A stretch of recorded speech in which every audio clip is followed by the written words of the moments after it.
Homeland Security will come to order. Without objection, the chair may declare the committee in recess at any point. The purpose of this hearing is to receive testimony from private sector stakeholders relating to the opportunities and challenges presented by the emergence of artificial intelligence and discuss how the Department of Homeland Security can develop and implement certain AI technologies in support of the Homeland Security mission. I now recognize myself for an opening statement. In this era of rapidly advancing technology, I'm especially proud to live in a nation of innovators, some of whom join us today. Today, American ingenuity is paving the way once again. Artificial intelligence, or AI, promises to transform the global economy and national security landscape as we know it. AI has the potential to create new jobs, catalyze productivity in Americans' daily lives, and of course, protect our men and women in uniform and law enforcement. Throughout this Congress, committees in both chambers have convened numerous hearings to understand the countless opportunities and challenges AI presents. Like cybersecurity, AI's impact is a complex and cross-cutting issue that cannot be handled by one jurisdiction alone. Therefore, we're here to examine what I believe to be one of the most promising areas in which to expand our use of AI, the security and defense of our homeland.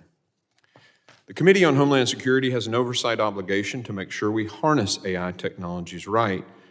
As with any new technology, AI presents new risks, and we must take the time to understand them.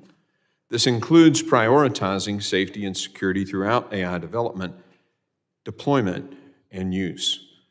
It also requires us to treat AI with appropriate nuance so that we understand the impact of proposed regulatory measures on our businesses. Today's full committee hearing follows up on a productive Cybersecurity and Infrastructure Protection Subcommittee hearing led by Chairman Garbarino last December.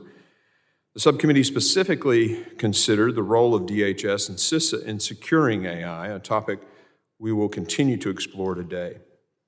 As that hearing reaffirmed, the threats facing our country are increasingly complex, and DHS plays a critical role in keeping Americans safe and our country secure.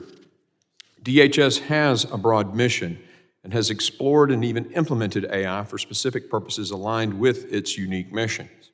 For example, U.S. Customs and Border Protection has used AI-powered systems to monitor border areas using drones and cameras, which help identify suspicious activity and unauthorized crossings in real time. The Transportation Security Administration is currently examining the ways in which AI can enhance its security screening, including using AI to augment its X-ray imaging of travelers' carry-on luggage. TSA may soon look to AI algorithms, and particularly facial recognition, powered by AI to identify security threats among the traveling public and enhance the pre-screening process. With these AI-powered systems, while these AI-powered systems offer the promise of increased security and efficiency, they also bring significant risks that Congress must carefully assess. For instance, AI-powered facial recognition systems capture and store images of Americans and foreign travelers, which present substantial privacy concerns. We must ensure that the use of AI-powered facial recognition by TSA is balanced with strong protections of privacy, civil liberties, and ethical standards. Furthermore, U.S. Immigration and Customs Enforcement is using AI to help identify and track illegal activities, such as human trafficking and smuggling, by analyzing large data sets and detecting patterns. And the Cybersecurity and Infrastructure Security Agency, CISA, is carefully examining the risks and opportunities presented by AI and the way it can be leveraged to enhance our nation's resilience against cyber threats. In the years ahead, CISA will play a critical role in addressing and managing risks at the nexus of AI, cybersecurity, and critical infrastructure. Considering the widespread push for AI adoption within DHS, it is critical that the department collaborates with Congress and with relevant stakeholders, including those from the private sector, to manage AI's complexities and risks. In addition to the domestic concerns relating to the emergence of AI, we must also consider the broader strategic implications. Our nation's primary strategic adversary, the People's Republic of China, has made AI development a national priority and is investing heavily in its research, talent, and infrastructure.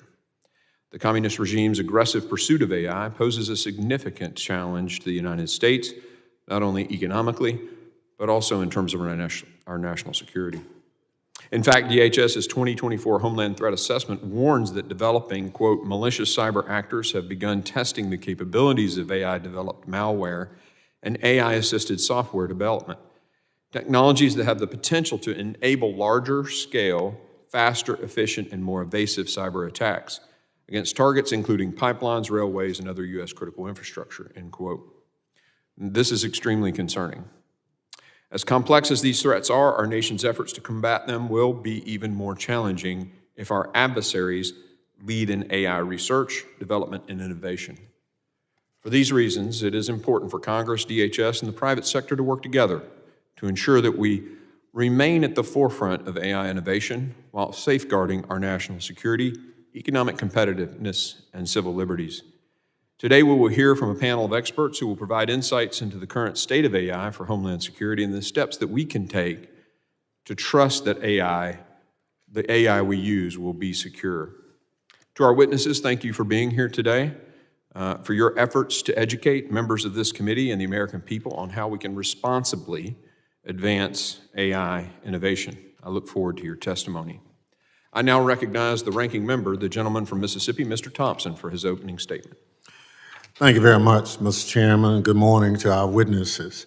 I'd like to thank you for holding this important hearing on the intersection of artificial intelligence and homeland security. Artificial intelligence is not new. The Department of Homeland Security and its components have a long history of trying to understand how to most appropriately leverage the capacity AI provides. The release of ChatGPT in November 2022 made clear AI's transformative potential, and it accelerated efforts by the administration and Congress to ensure the United States continue to lead the world on the responsible development and the use of AI. As we consider how to deploy AI to better secure the homeland, we must keep three critical principles in mind. First, we must ensure that AI models we use and the data to train them do not reinforce existing biases. That requires that AI used by the government be developed pursuant to specific policies designed to eliminate bias and is tested and retested to ensure it is not having that effect. Eliminating bias from AI also requires a diverse AI workforce comprised of people from a variety of backgrounds who can identify potential biases and prevent biases from being encoded into the models. Second, the government must rigorously assess appropriate use cases for AI and ensure that the deployment of AI will not jeopardize the civil rights, civil liberties, or privacies of the public. Law enforcement and national security agencies in particular must implement an exacting review of potential infringements on those fundamental democratic principles. Moreover, it is essential that the workforce be included in decision-making processes on how AI will be deployed. The workforce is in the best position to understand capability gaps and where AI can be effective. AI is also a tool the workforce will use to carry out their jobs more effectively. It is not and should not ever be a replacement for people. Finally, the AI tools we use must be secure. In many respects, existing cybersecurity principles can be adopted to secure AI. I commend the Cybersecurity and Infrastructure Security Agency, commonly called CISA, for working with the private sector to ensure the adoption of secure by design principles in the development of AI. Moving forward, we must determine vulnerabilities unique to AI and work together to address them. I commend President Biden on last year's executive order on AI, which put the federal government on a path of developing and deploying AI in a manner consistent with these principles. As DHS continues to assess how it will use AI to carry out its vast mission set, from cybersecurity to disaster response to aviation security, I'm confident that it will do so in a manner that incorporates feedback from the workforce and protects civil rights, civil liberties, and privacy. We cannot allow our optimism about the benefits of AI to short-circuit how we evaluate this new technology. At the end of the day, bad technology is bad for security. As we consider the potential benefits AI present for DHS's mission, we must also consider the new threats it proposes. AI in the hands of our adversaries can jeopardize the security of federal and critical infrastructure networks, as well as the integrity of our elections.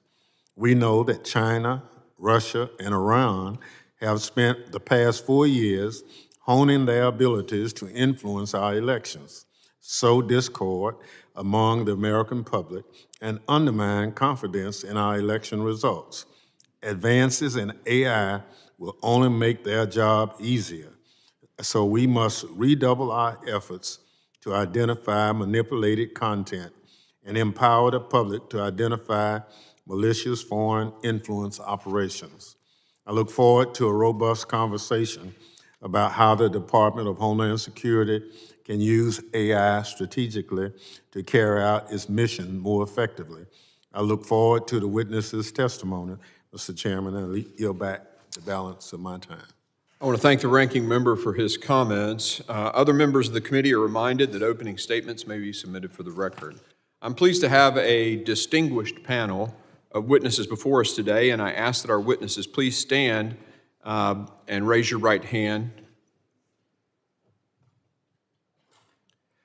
Do you solemnly swear that the testimony you will give before the Committee on Homeland Security of the United States House of Representatives will be the truth, the whole truth, and nothing but the truth, so help you God? Let the record reflect that the witnesses have answered in the affirmative. Thank you. Please be seated. I would now like to formally introduce our witnesses. Mr. Troy Demmer is the co-founder and chief product officer of Gecko Robotics, a company combining advanced robotics and AI-powered software to help ensure the availability, reliability, and sustainability of critical infrastructure. Today, Gecko's innovative climbing robots capture data from the real world that was never before accessible, from pipelines, ship hulls, missile silos, and other critical asset types. Gecko's AI-driven software platform then enables human experts to contextualize that data and translate it into operational improvements.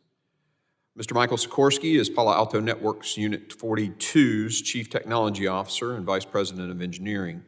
He has over 20 years of experience working on high-profile incidents and leading research and development teams, including at Mandiant and National Security Agency. Mr. Sikorsky is also an adjunct assistant professor for computer science at Columbia University. Mr. Ajay how do you pronounce your name, sir? AJ Amlani. AJ Amlani, got it. Thank you. Currently serves as the president and head of the Americans for iProve, a global provider of biometric authentication products used for online enrollment and verification. In addition, he's a well-recognized identity technology expert serving as a strategic advisor for industry leaders working in artificial intelligence, identity technology, and e-commerce. Mr. Jake Laperluc is the deputy director of the Center for Democracy and Technology Security and Surveillance Project. Prior to joining CDT, Jake worked as senior counsel at the Constitution Project, the Project on Government Oversight. He also previously served as a program fellow of the Open Technology Institute and law clerk at the Senate Subcommittee on Privacy, Technology, and the Law. Again, I thank our witnesses for being here, and I now recognize Mr. Demmer for 5 minutes to summarize his opening statement. Good morning, Chairman Green, Ranking Member Thompson, and members of the committee. Thank you for the opportunity to join you today. My name is Troy Demmer, and I am the co-founder of Gecko Robotics, a Pittsburgh-based technology company that uses robots, software, and AI to change how we understand the health and integrity of physical infrastructure. Back in 2013, Gecko started with a problem. A power plant near where my co-founder and I went to college had to keep shutting down due to critical assets failing. The problem was obvious from the first meeting. With with the plant manager. They had almost no data. The data that had been collected was collected very manually with a gauge reader and a single point and sensor measurement. Furthermore, that data was often collected by workers working off of ropes at elevated heights or in confined spaces, resulting in few measurement readings. That meant the power plant had to make reactive decisions rather than being proactive. That was the genesis of the idea behind Gecko, using rapid technological advances in robots, software, and AI to get better data and generate better outcomes. We do this by building wall-climbing robots armed with various sensor payloads that can gather 1,000x more data at 10 times the speed compared to traditional methods. We also have a software platform that takes that data and combines it with other data sets to build a first-order understanding of the health of critical infrastructure. Where are the vulnerabilities? What do we need to do to be proactive before fixing it before a problem occurs? And how do we prevent catastrophic disasters? Those are the problems Gecko is solving today for some of the most critical infrastructure that protects the American way of life. We're helping the Navy reduce their maintenance backlog and build the next generation of military equipment smarter. We're helping the U.S. Air Force create the digital baseline for the largest infrastructure program since the Eisenhower Interstate Highway Project. And we're working with various other critical public and commercial infrastructure projects across the country. In every one of these cases, the missing link is the data. And that brings us to the conversation we're having in today's hearing. AI models are only as good as the inputs they are trained on. Trustworthy AI requires trustworthy data inputs that are auditable, interrogatable, data inputs that provide the complete and undiluted answer to questions we are asking. When it comes to our critical infrastructure that powers the American way of life and protects our homeland, those data inputs, for the most part, do not exist. And without better data, even the most sophisticated AI models will be at best ineffective and at worst harmful. Yet the way America collects data on infrastructure today hasn't fundamentally changed in 50 years. Today, despite advances in data collection technologies like robots, drones, fixed sensors, and smart probes that can detect corrosion through layers of concrete, we are still largely gathering data manually, even on our most critical infrastructure like dams, pipelines, bridges, power plants, railroads, and even military assets. To give you one example from our work, we have one major national security partner who collects data on critical assets both manually and with our robots. Their manual process, collected by handheld sensors and skateboards, creates 3,000 individual data points. Our robots on that same asset collect more than 8 million. That more than 2,600 times the data that multiplies the power of AI models and their predictive value, that's the scale and of the difference between new technology-driven processes and manual processes that we still largely rely on to secure our critical infrastructure. Without better data collection, AI will never meet its potential to secure the critical infrastructure that protects our homeland and the American way of life. As I conclude, I want to touch briefly on how we think about robotics and AI in the workforce construct. At Gecko, we talk a lot about upskilling the workforce. That's a big priority for many of our partners. We've responded by hiring a significant number of former manual inspector workers and then training them to operate our robots. More than 20% of our employees don't have 4-year degrees. Workers who once hung from ropes at dangerous heights are now operating robots. Workers who built their careers inspecting assets are now helping our software developers build the tools to make that work better. Thank you again for the opportunity to join you today, and I look forward to your questions. Thank you, Mr. Demmer. I now recognize Mr. Sikorsky for 5 minutes to summarize his opening statement. Chairman Green, Ranking Member Thompson, and distinguished members of the committee, thank you for the opportunity to testify on the critical role that artificial intelligence plays in enhancing cybersecurity defenses and securing the homeland. My name is Michael Sikorsky, and I am the Chief Technology Officer and Vice President of Engineering for Unit 42, which is the Threat Intelligence and Incident Response Division of Palo Alto Networks. For those not familiar with Palo Alto Networks, we are an American headquartered company founded in 2005 that has since become the global cybersecurity leader. We support 95 of the Fortune 100, the US federal government, critical infrastructure operators, and a wide range of state and local partners. This means that we have deep and broad visibility into the cyber threat landscape. We are committed to being trusted national security partners with the federal government. As my written testimony outlines, AI is central to realizing this commitment. We encourage everyone to embrace AI's transformative impact for cyber defense. A reality of today's threat landscape is that adversaries are growing increasingly sophisticated, and AI will further amplify the scale and speed of their attacks.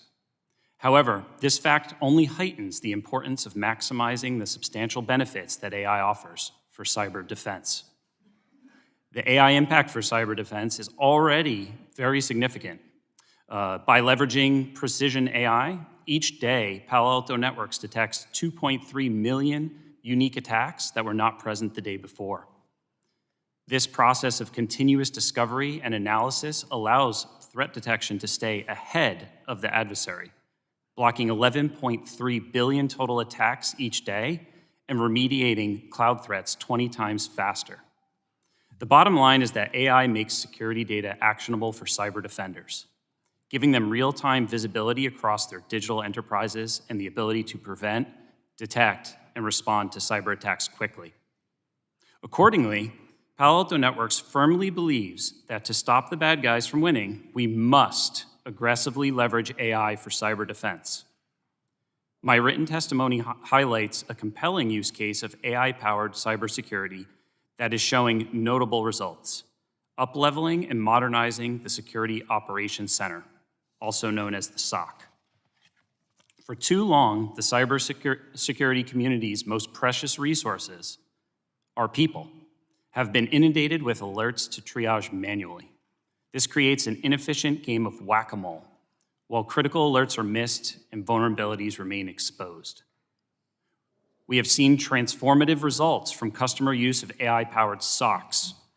This includes the following: a reduction of mean time to respond from 2 to 3 days down to under 2 hours, a 5 times increase in incident closeout rates, and a 4 times increase in the amount of security data ingested and analyzed each day.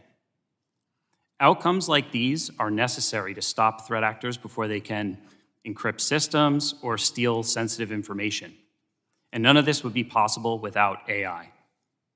This new AI-infused world we live in also necessitates what we like to call secure AI by design. Organizations will need to, 1, secure every step of the AI application development lifecycle and supply chain. 2, protect AI data from unauthorized access and leakage at all times. And 3, oversee employee AI usage to ensure compliance with internal policies. These principles are aligned with and based on the security concepts already included in the NIST AI Risk Management Framework and should be promoted for ecosystem-wide benefit. Now, the issues we're discussing today are important to me also on a personal level. I'm honored to have spent decades both as a cybersecurity practitioner partnering with governments to stop threats and as an educator training the cyber workforce of tomorrow. It's with that background that I can say confidently that homeland security, national security, and critical infrastructure resilience are being enhanced by AI-powered cyber defense as we speak. And we must keep the pedal to the metal because our adversaries are certainly not sitting on their hands. Thank you again for the opportunity to testify, and I look forward to your questions and continuing this important conversation.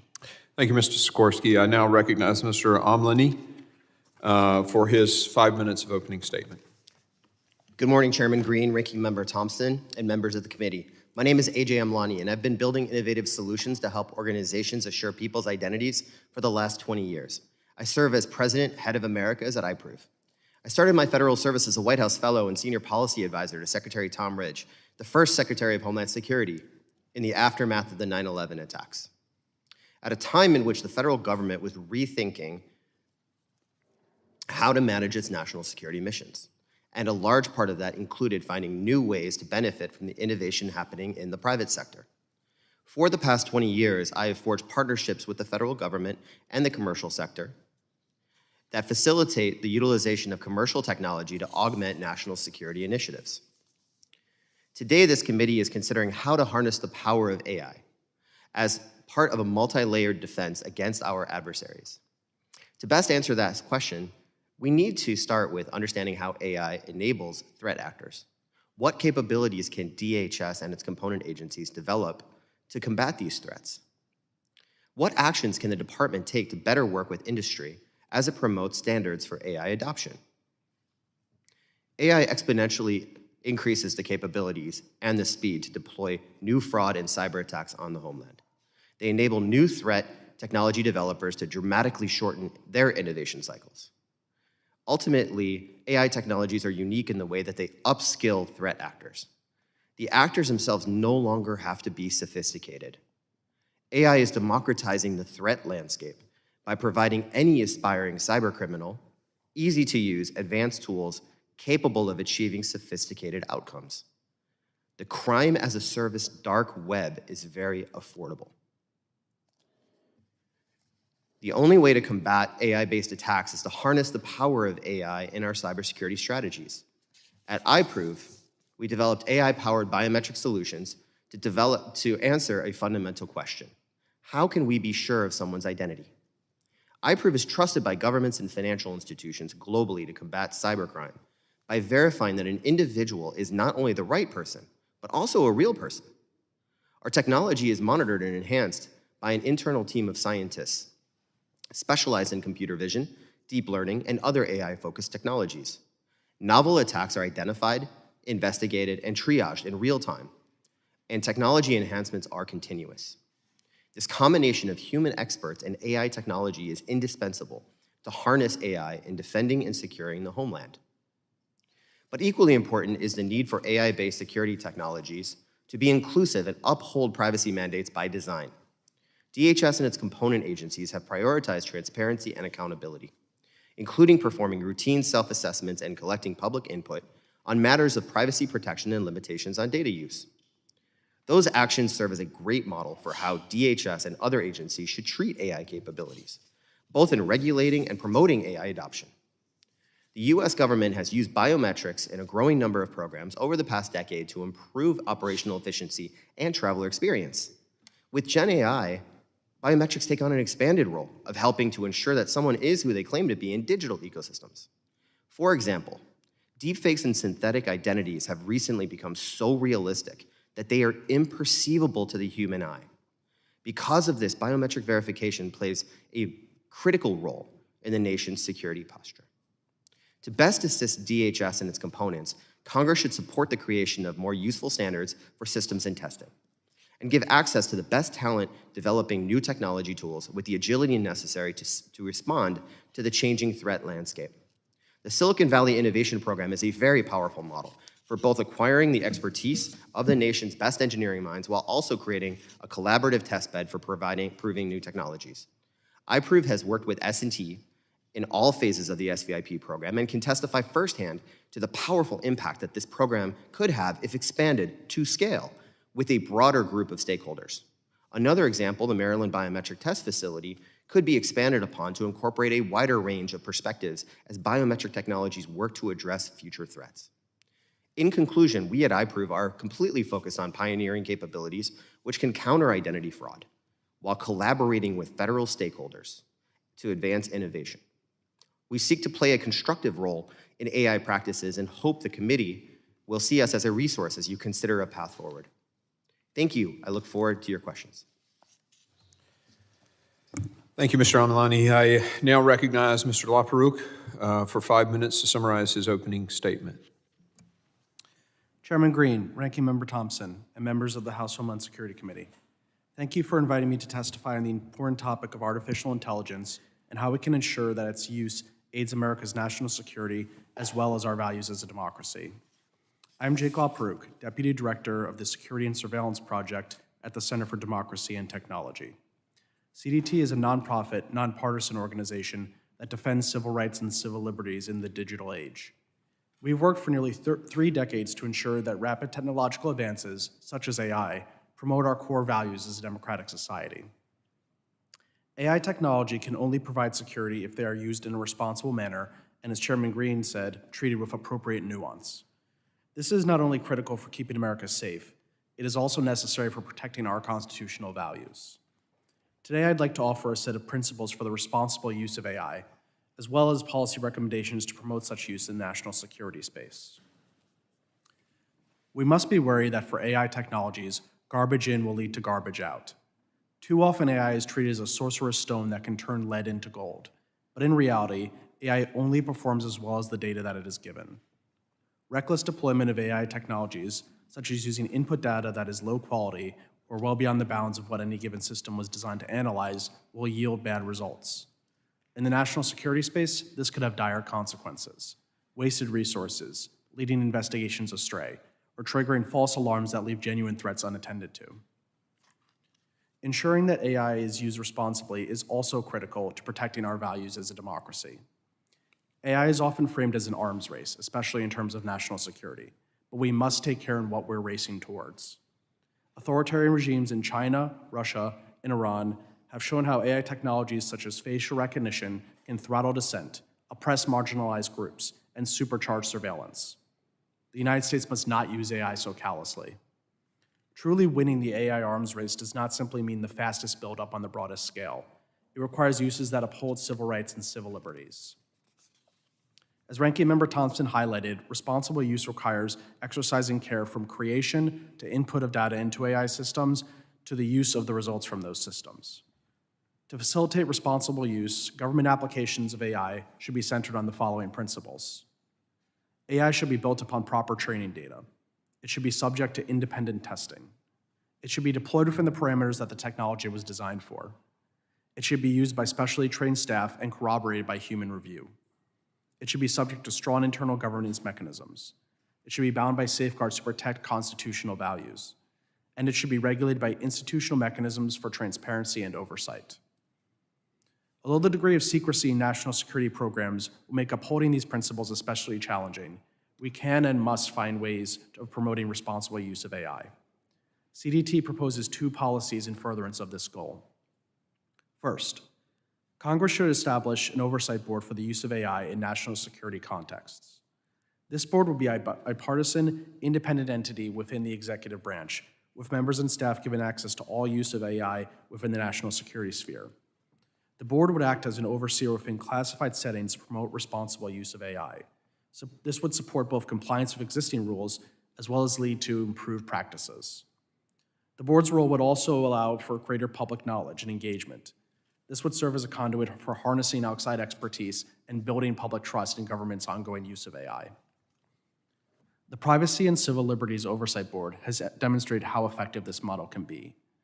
That board's role in counterterrorism oversight has enhanced public awareness and improved public policy in a manner that's aided both security and civil liberties alike. A new board focused on the use of AI in the national security realm would be similarly beneficial.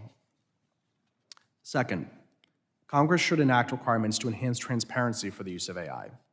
This should include required declassification review of key documents, such as AI impact assessments and privacy impact assessments. It should also require annual public reporting and information such as the full set of AI technologies that agencies deploy, the number of individuals who are impacted by their use, and the nature of that impact. While we support prompt adoption of these important measures, AI technologies are far too wide-ranging and complex to be solved by a silver bullet. Promoting responsible use of AI will require continual review, engagement, and adaptation.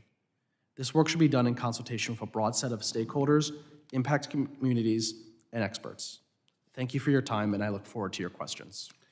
Thank you, sir. Members will be recognized by order of seniority for their 5 minutes of questioning. An additional round of questioning may be called after all members have been recognized. I now recognize myself for 5 minutes of questioning. Mr. Amlani, in the evolution of AI, would you discuss your perception or opinion on whether or not you think, as the threat evolves, we're evolving ahead of the threat?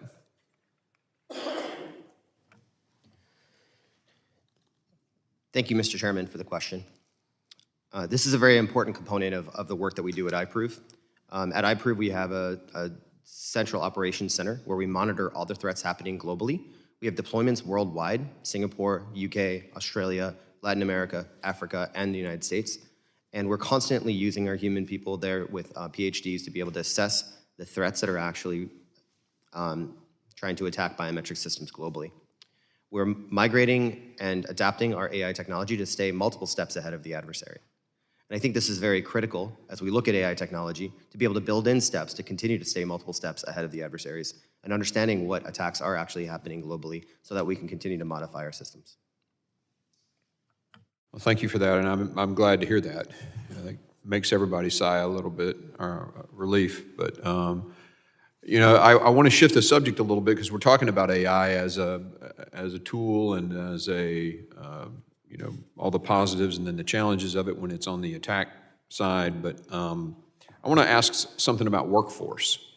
What do we need to do uniquely? And this, Mr. Sikorsky, would really, I think, be for you since your company employs a very large number of individuals in this fight. How do we need to be thinking about developing the workforce for AI as well as cybersecurity in itself?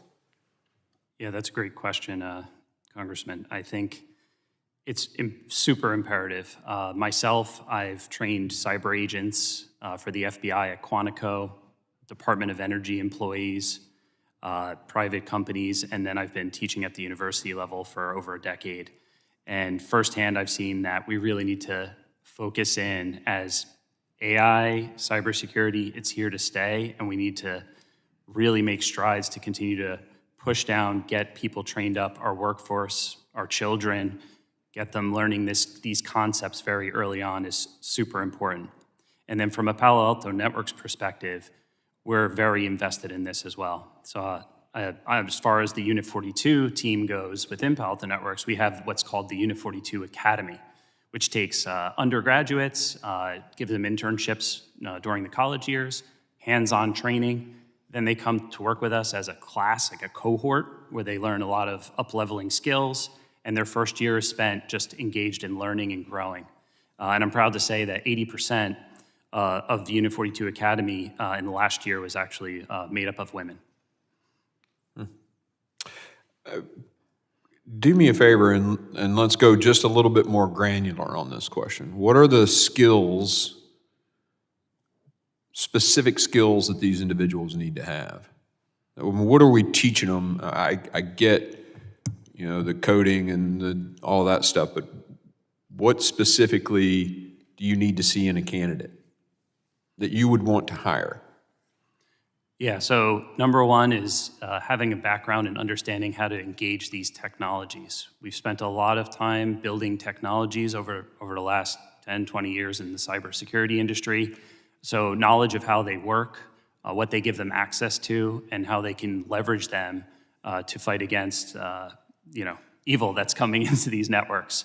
I also think about things like understanding of how computer forensics works, malware analysis, an ability to really dive deep into the technical details so that they could dig out and sift through the noise. And it also comes into play with AI. Do they have an understanding of AI and how it is being leveraged in the product to sift through that noise for them? Because one thing we deal with heavily is these analysts are inundated with just too many alerts from all these products firing. And in those alerts is what the actual bad stuff that's happening. And so by leveraging AI, you sift through that noise, bubbles up things for them to actually dive deep into what's really there.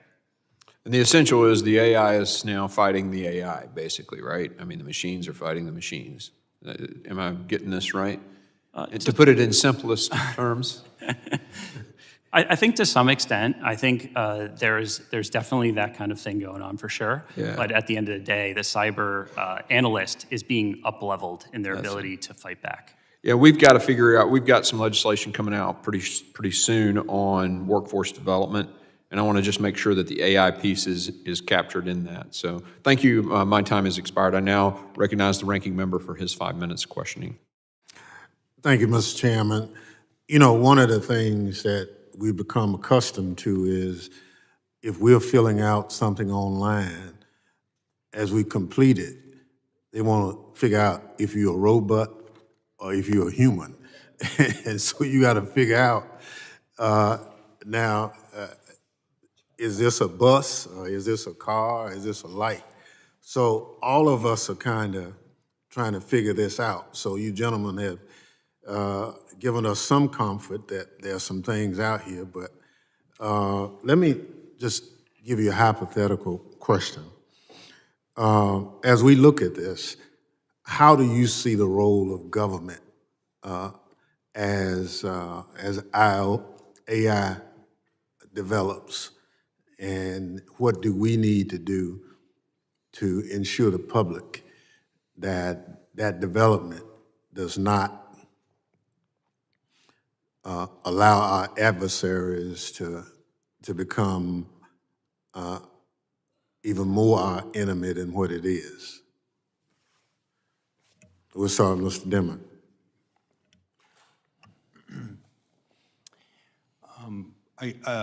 Thank you, Mr. Ranking Member, for the question.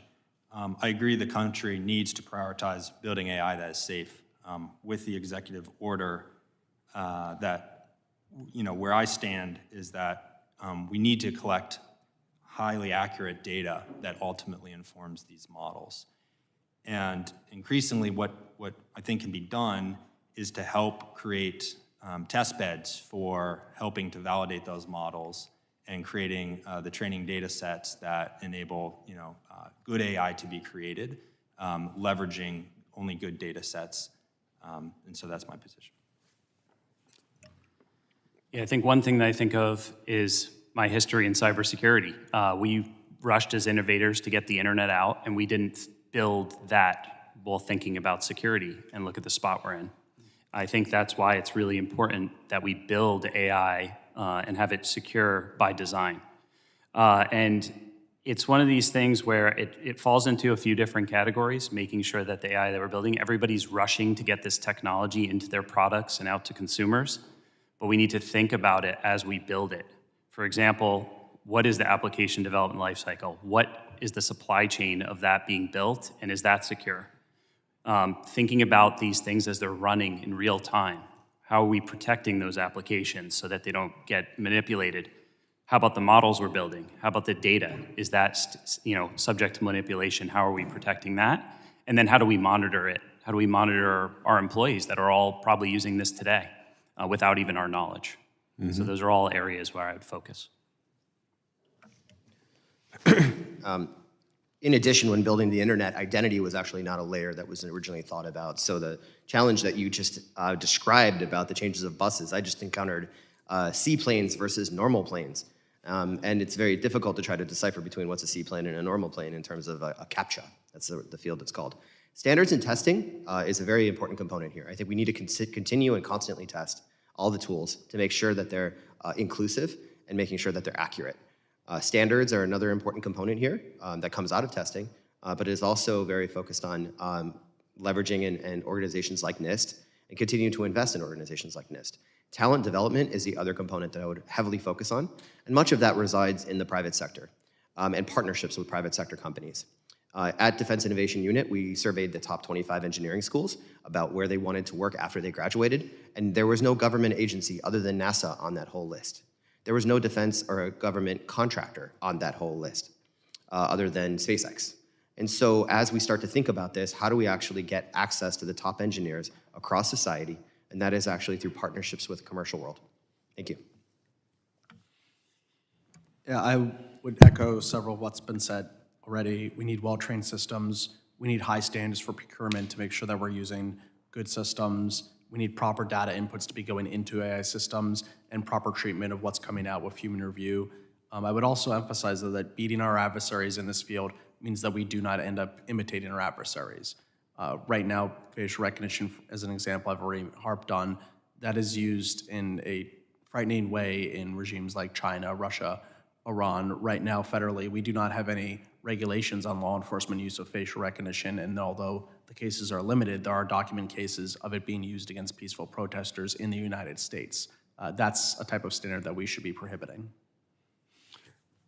Thank you very much. Mr. Chairman, maybe I'll submit for the record. We have elections coming up in November. The last time there was some involvement by Russia, China, specifically, with our elections. Are you in a position to say whether or not we are robust enough to defend against our adversaries for elections, or are you to encourage us to be a little more attentive to any aspect of our elections? That's a great question. I think that certainly generative AI makes it easier for malicious actors to actually come after us in that way. We've actually already seen them in the cyber arena start to build more efficient phishing emails. So things like typos, grammar mistakes, all of that kind of stuff that's a thing of the past. That won't be something we encounter anymore. In other words, it won't be any more typos. Right, and so and they could also read someone's inbox and then talk like that individual, Right. They could leverage it in that way. I do think that CISA, we're a member of the JCDC, and they're taking, election security is a big priority for them, and so, we're assisting in those ways, and, I think that it's definitely super concerning and something we need to lean into with the election cycle coming up. Anyone else want to address that? Good question. I'll let the gentleman's time continue. Anybody else wants to answer? Sure. I think from an identity perspective, this also is very important with regards to who is it that's actually posting online and being able to discuss. So from an identity perspective, making sure that it's the right person, it's a real person that's actually posting and communicating, and making sure that that person is in fact right there at that time is a very, very important component to make sure that we know who it is that's actually generating content online. There is no identity layer to the internet currently today. We have a lot of work that's being done on digital credentials here in the United States. Our country is one of the only in the Western world that doesn't have a digital identity strategy. We had some work that's actually been done in the National Cybersecurity Strategy, Section 4.5, but it hasn't really been expanded upon. And I think that's some work that we should think about encountering and doing. Yeah, if I may, I have some questions on that too that I might submit in writing, because this digital identification thing is, as banking and all of that goes into the wallet on the phone, this digital ID is a critical issue. So I'll send some questions too. You good? Yeah, I'm good. Thank you, Ranking Member. I now recognize Mr. Higgins, a gentleman from Louisiana, for his 5 minutes questioning. Thank you, Mr. Chairman. Mr. Chairman, I've worked extensively with my colleagues on the House Oversight Committee regarding artificial intelligence, and I'm not necessarily opposed to the emerging technology. Even if I were, it'd be like opposing the incoming tide of the ocean. It's happening. I think it's important that Congress provides a framework so that AI cannot be leveraged in any manner that's contrary to Americans' individual liberties, rights, and freedoms. I introduced the Transparent Automated Governance Act, the TAG Act, as a first step to set limits on government application of artificial intelligence. As a whole, the bill seeks to ensure federal agencies notify individuals when they're interacting with or subject to decisions made using AI or other automated systems, and directs federal agencies to establish a human review appeal process to ensure that human beings have supervision of AI-generated decisions that could impact the lives of Americans, and specifically our freedoms. So I have concerns about this tech, but we may as well embrace it, because there's, I think it's crucial that America lead in the emergence of AI technologies and how it interfaces with our daily lives. And may I say, we could have hours and hours of discussion about this, but I have 5 minutes.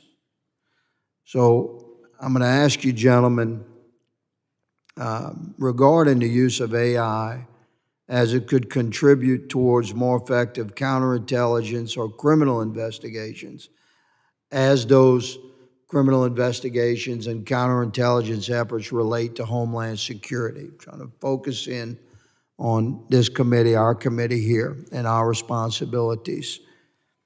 What are your thoughts, gentlemen, on how we can best deploy AI with our existing law enforcement endeavors for border security and criminal investigations that result from our effort to secure and resecure our border?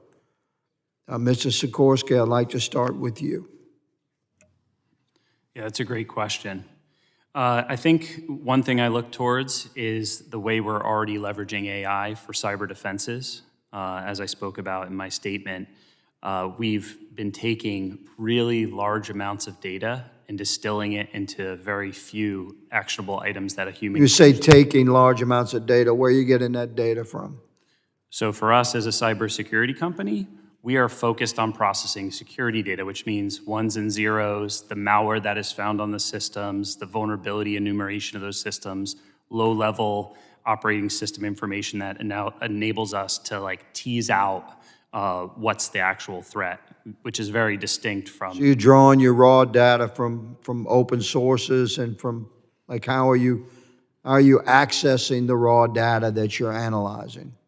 Yeah, so that's a great question. So some of the data that we're getting is from, the customer collection that we have in our products that are spread throughout the world, the telemetry, low-level information. From the Fortune 100, you said your company works with 95 of the top 100.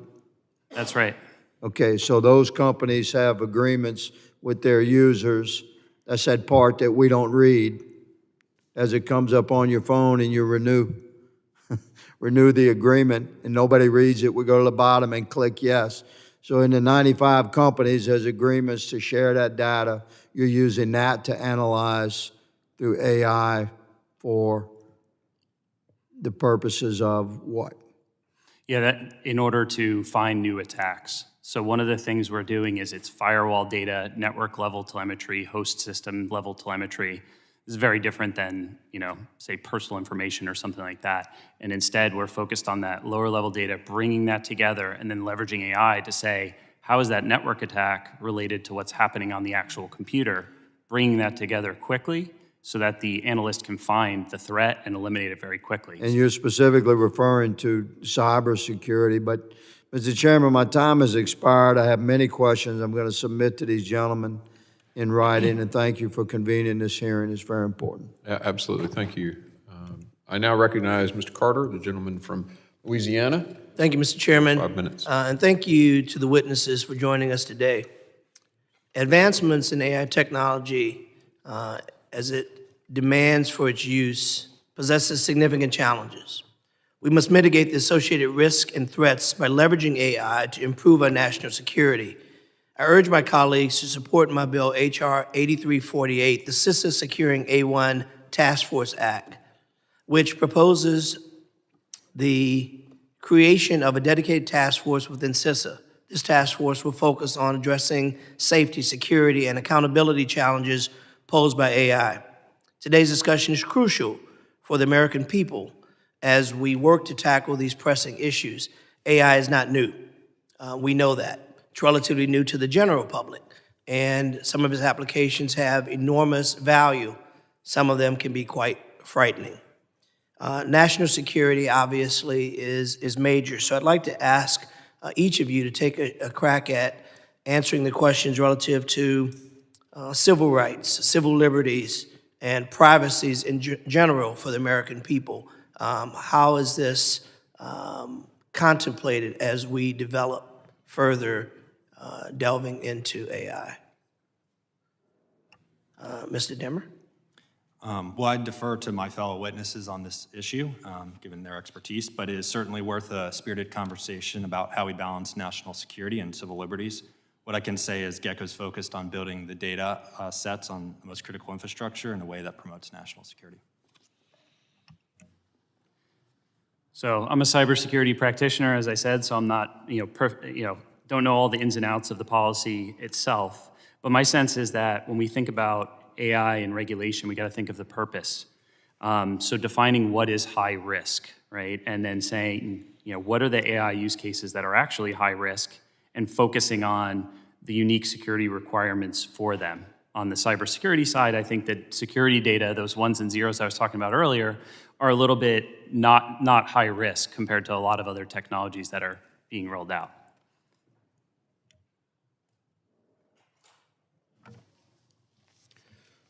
At iProve, we take inclusivity by design very seriously. We do regular self-assessments on our own technology. We work with every single independent assessment organization that's out there. We're encouraging more independent assessment organizations. We're encouraging them to stay ahead of the technology.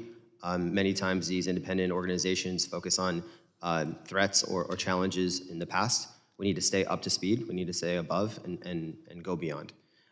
We build inclusivity by design, as I mentioned. That includes obviously skin tone, but also cognitive and physical capabilities, making sure that those are taken into consideration in inclusivity. Socioeconomic class as well. Many technology tools are expensive to be able to attain. I just got the iPhone 15 Pro, and I can attest to that. Age is also a very important component, as well as gender. And so making sure that all of those different characteristics of inclusivity are also embedded into the design of AI is an extremely important component of success. So there certainly is a range. Some systems, like for example, damage assessment systems that DHS uses present lower risks, to maybe no real risks to civil rights and civil liberties. Other technologies such as facial recognition, mobile device analytics, or automated targeting systems, all of which DHS employs, present very significant risks to civil rights and civil liberties. The OMB memorandum on AI puts a good stress on care for civil rights and civil liberties. We hope that's a good step towards development of strong internal guidelines within agencies. But this is an area where transparency and oversight are essential to evaluating the effectiveness of those rules, evaluating whether more steps are needed, and as necessary, prompting Congress to step in and make their own rules. As I mentioned, in the field of facial recognition, there's no current federal laws or regulations for law enforcement use. We think that's something that needs to change. So the information out is only as good as the information in. So the data becomes paramount. So how do we take into account cultural nuances, natural biases, so that we're not replicating biases that humans have and then become a part of the bias that's in AI? Mr. Amalani? At iProve, we have a worldwide deployment. And so we operate in Singapore, we operate in Australia, in the UK, in South Africa, in many African countries, as well as Latin American countries, as well as North America. We take very careful consideration of basically making sure that we're seeing all of the threats coming in from all of those locations, but also taking into account all of the data and making sure that we have a representative database that we train on. We go over and above when it comes to making sure that our training data is in fact representative of an overall population. And I would encourage you to be able to include standards and testing and invest in those to make sure that other providers are also doing the same. So from our standpoint, obviously, as you've heard from the questions here, you'll continue to hear that Congress has real concern on making sure that we learn from the mistakes may not be the right word, but we learn from how fast the internet came, Facebook, Instagram, and all of those things, and they're constantly bringing about new challenges, the good, the bad, and the ugly.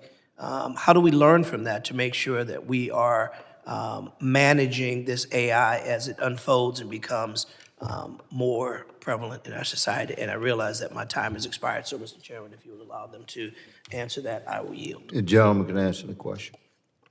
Sure. That's directed at me, I assume. Yes, or anyone else who cares to take a crack at it. Thank you, Congressman. Staying on top of all of the different technologies is very important, and making sure that we have independent organizations within the federal government that can have different companies submit their AI to testing, and making sure that we have the right people staffed within those organizations who can stay on top of all of the latest opportunities and threats in the market.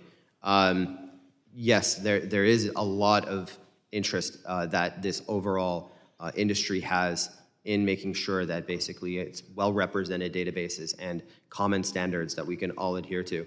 And I think making sure that those accurate solutions can be in front of the customers for biometric verification is also a very important component.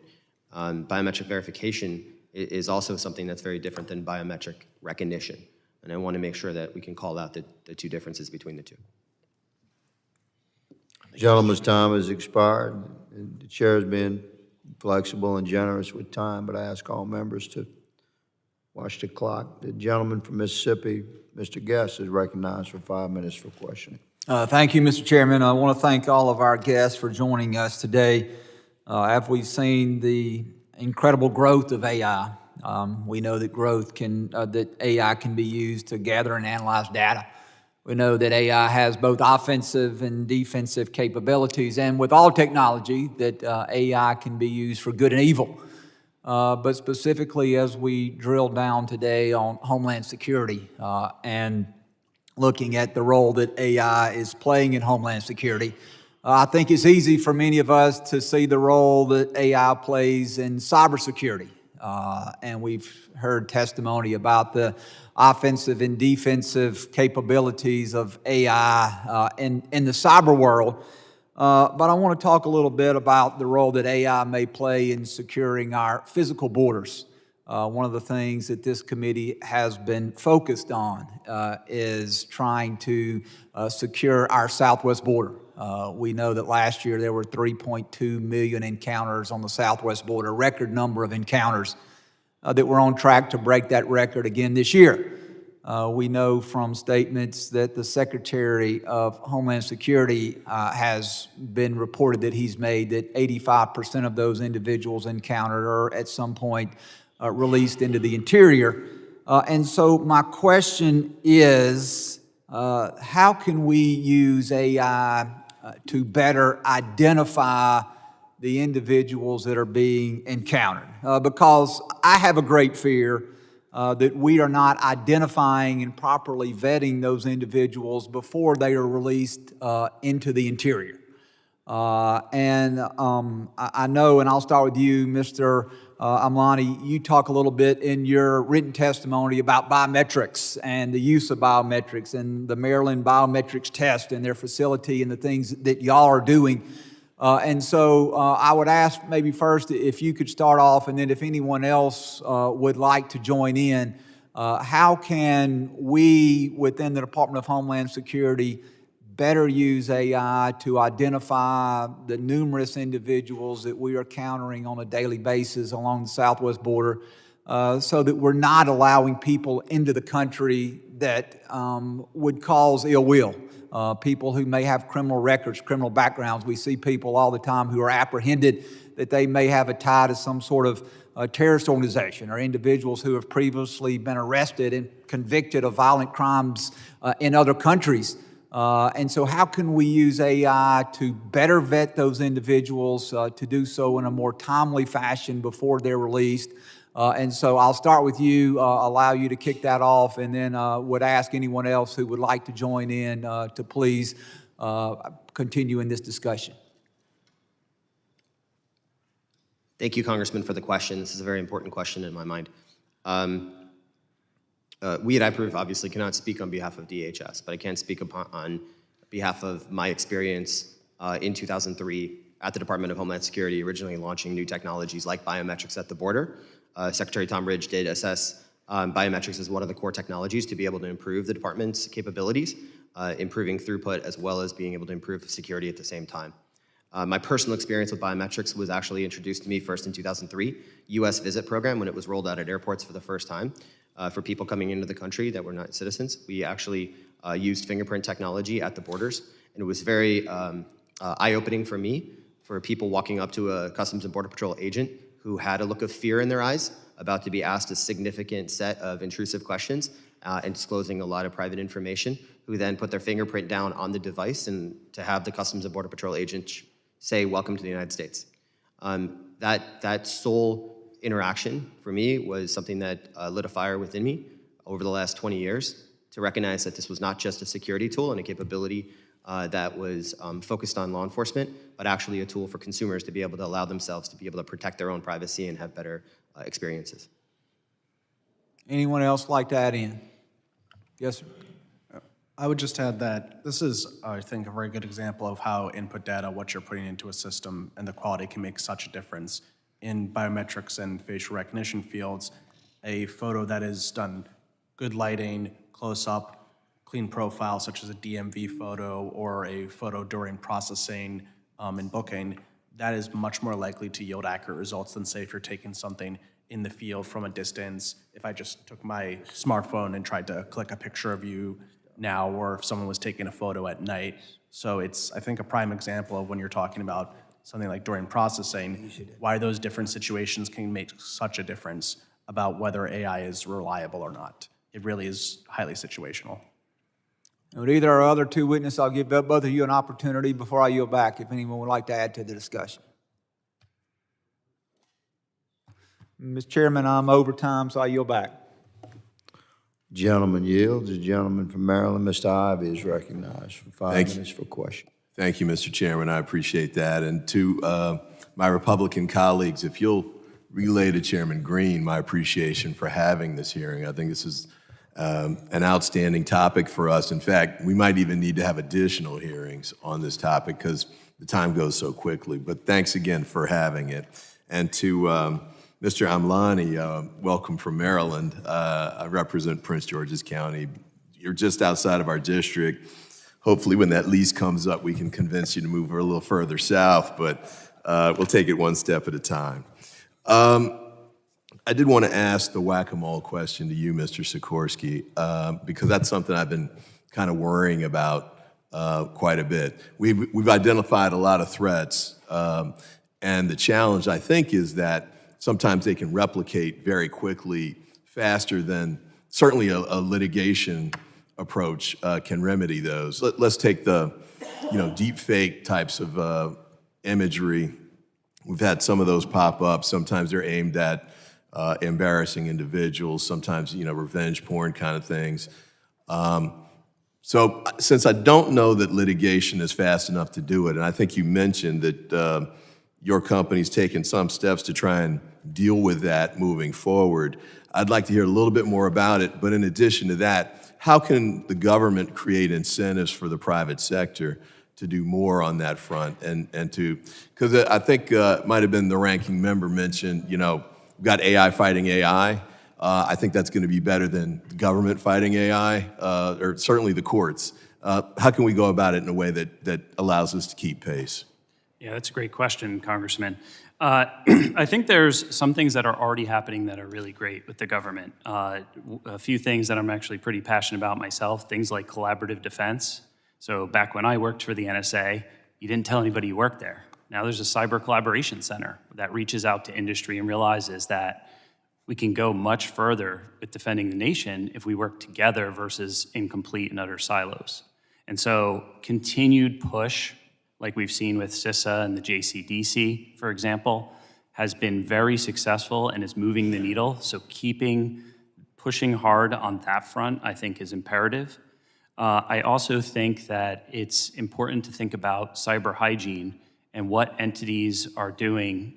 So companies that are out there, how are they protecting themselves? I think CISA offers a great range of cyber hygiene and vulnerability scanning services, for example, which is great. But one thing we lack somewhat is, like, what's the report card on how efficient somebody's cybersecurity is, especially when you talk about critical infrastructure, healthcare, and so forth.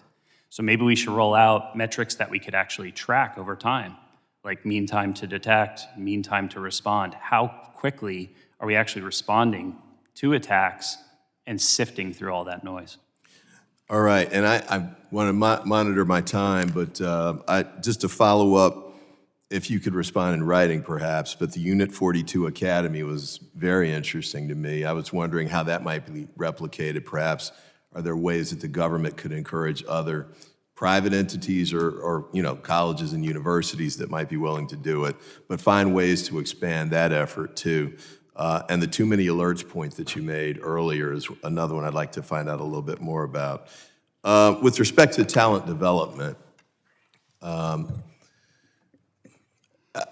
appreciate the fact that there's efforts going on, and Mr. Sikorsky, I think your company mentioned it, and Mr. Amlani, I think you did as well.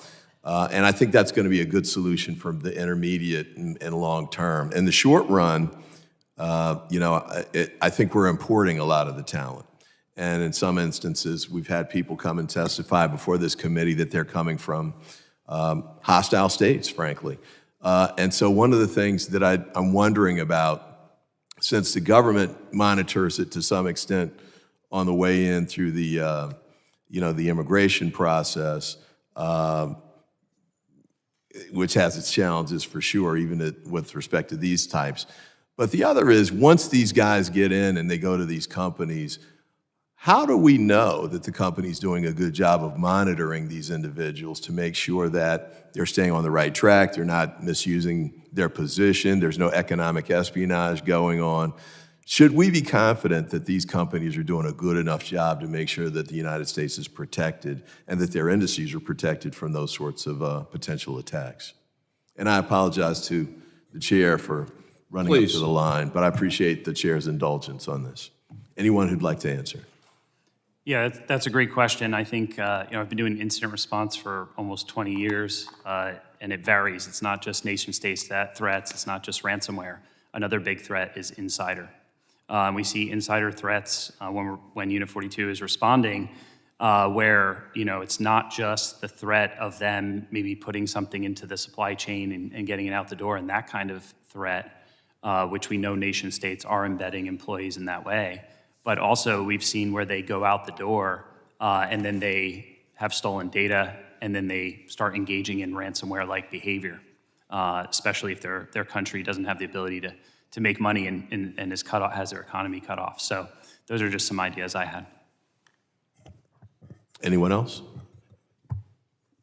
Well, Mr. Chairman, thank you, and I yield back. Yeah, of course, and I appreciate it. I did see your kind words when I was out in the lobby section out there, so I appreciate that. And I will tell you that I think, honestly, and I would ask members for feedback on this, we need more of, the 5 minutes in a hearing room just aren't getting it, right? So what I may do is have like a town hall type thing where we're the town hall and they're on the, and we're just asking questions, and it's more, I think that it would be more informative, and maybe some presentations, so to speak, on data poisoning for AI and all that kind of stuff, and then us understanding a little better to ask more informed questions. So thank you for saying that. Work with me, and we'll get some more stuff on the books for this. I appreciate that, Mr. Chair. I now recognize Mr. Ezell, the gentleman from Mississippi, for his 5 minutes. Thank you, Mr. Chairman, and thank you all for being here today and helping us out here. This is something that we all are concerned about, and we appreciate you being here today. The capabilities of AI are quickly advancing. This product, which when I look at it feels futuristic, holds the power to significantly improve the way we work and go about our daily lives. However, we also know that advancements in technology create new opportunities for bad actors to operate effectively. I agree Congress must be closely monitoring this powerful tool to ensure the application is not misused. But the government cannot get in the way of American leaders in this sector and their ability to improve the product. The Chinese Communist Party has intense ambitions to win the AI race. As I talk with people in the private sector, it's clear we're in a global AI arms race. Our adversaries are innovating quickly, and it's critical that we do not restrict the capabilities of American business. I'd like to just direct this to the entire panel. How can we ensure America's leadership in AI, and what government actions could jeopardize this? So start with anybody who wants to answer.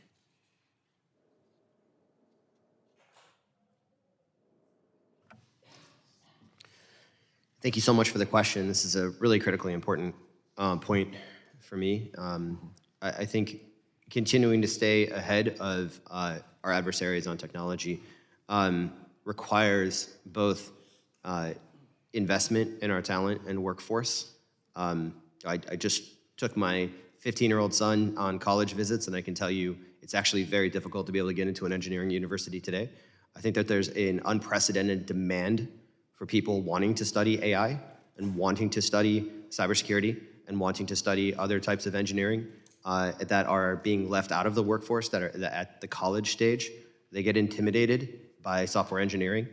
And being able to make that a part of the high school curriculum leading into college, I think will also help, and then creating more educational opportunities for individuals wanting to be able to get into the workforce and learn those skills, not just at the college age, but also going forward as they are progressing through their careers. In particular, investing in companies and making sure that we are actually hiring companies that have the best talent is another component. Those companies themselves can recruit the best talent.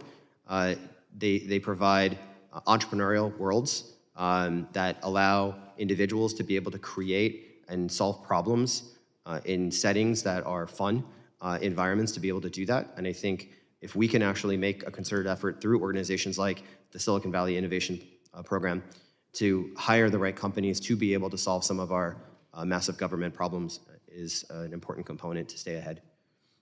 Thank you very much. Anybody else like to say anything?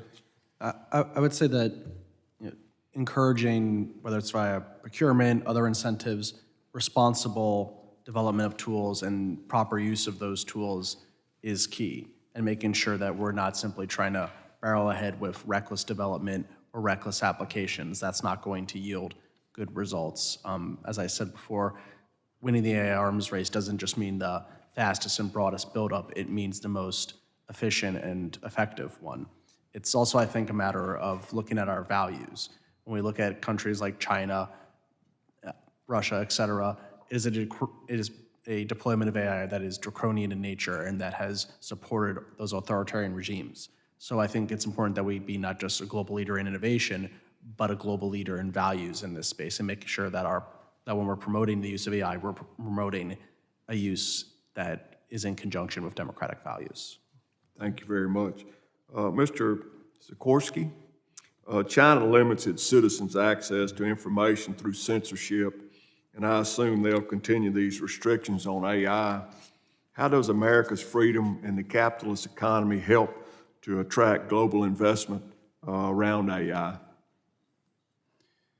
Yeah, I think that's a great question. And I think that one way that we do is just by that fact we're a little bit more open with regards to how we're able to innovate and in what regard we're able to innovate.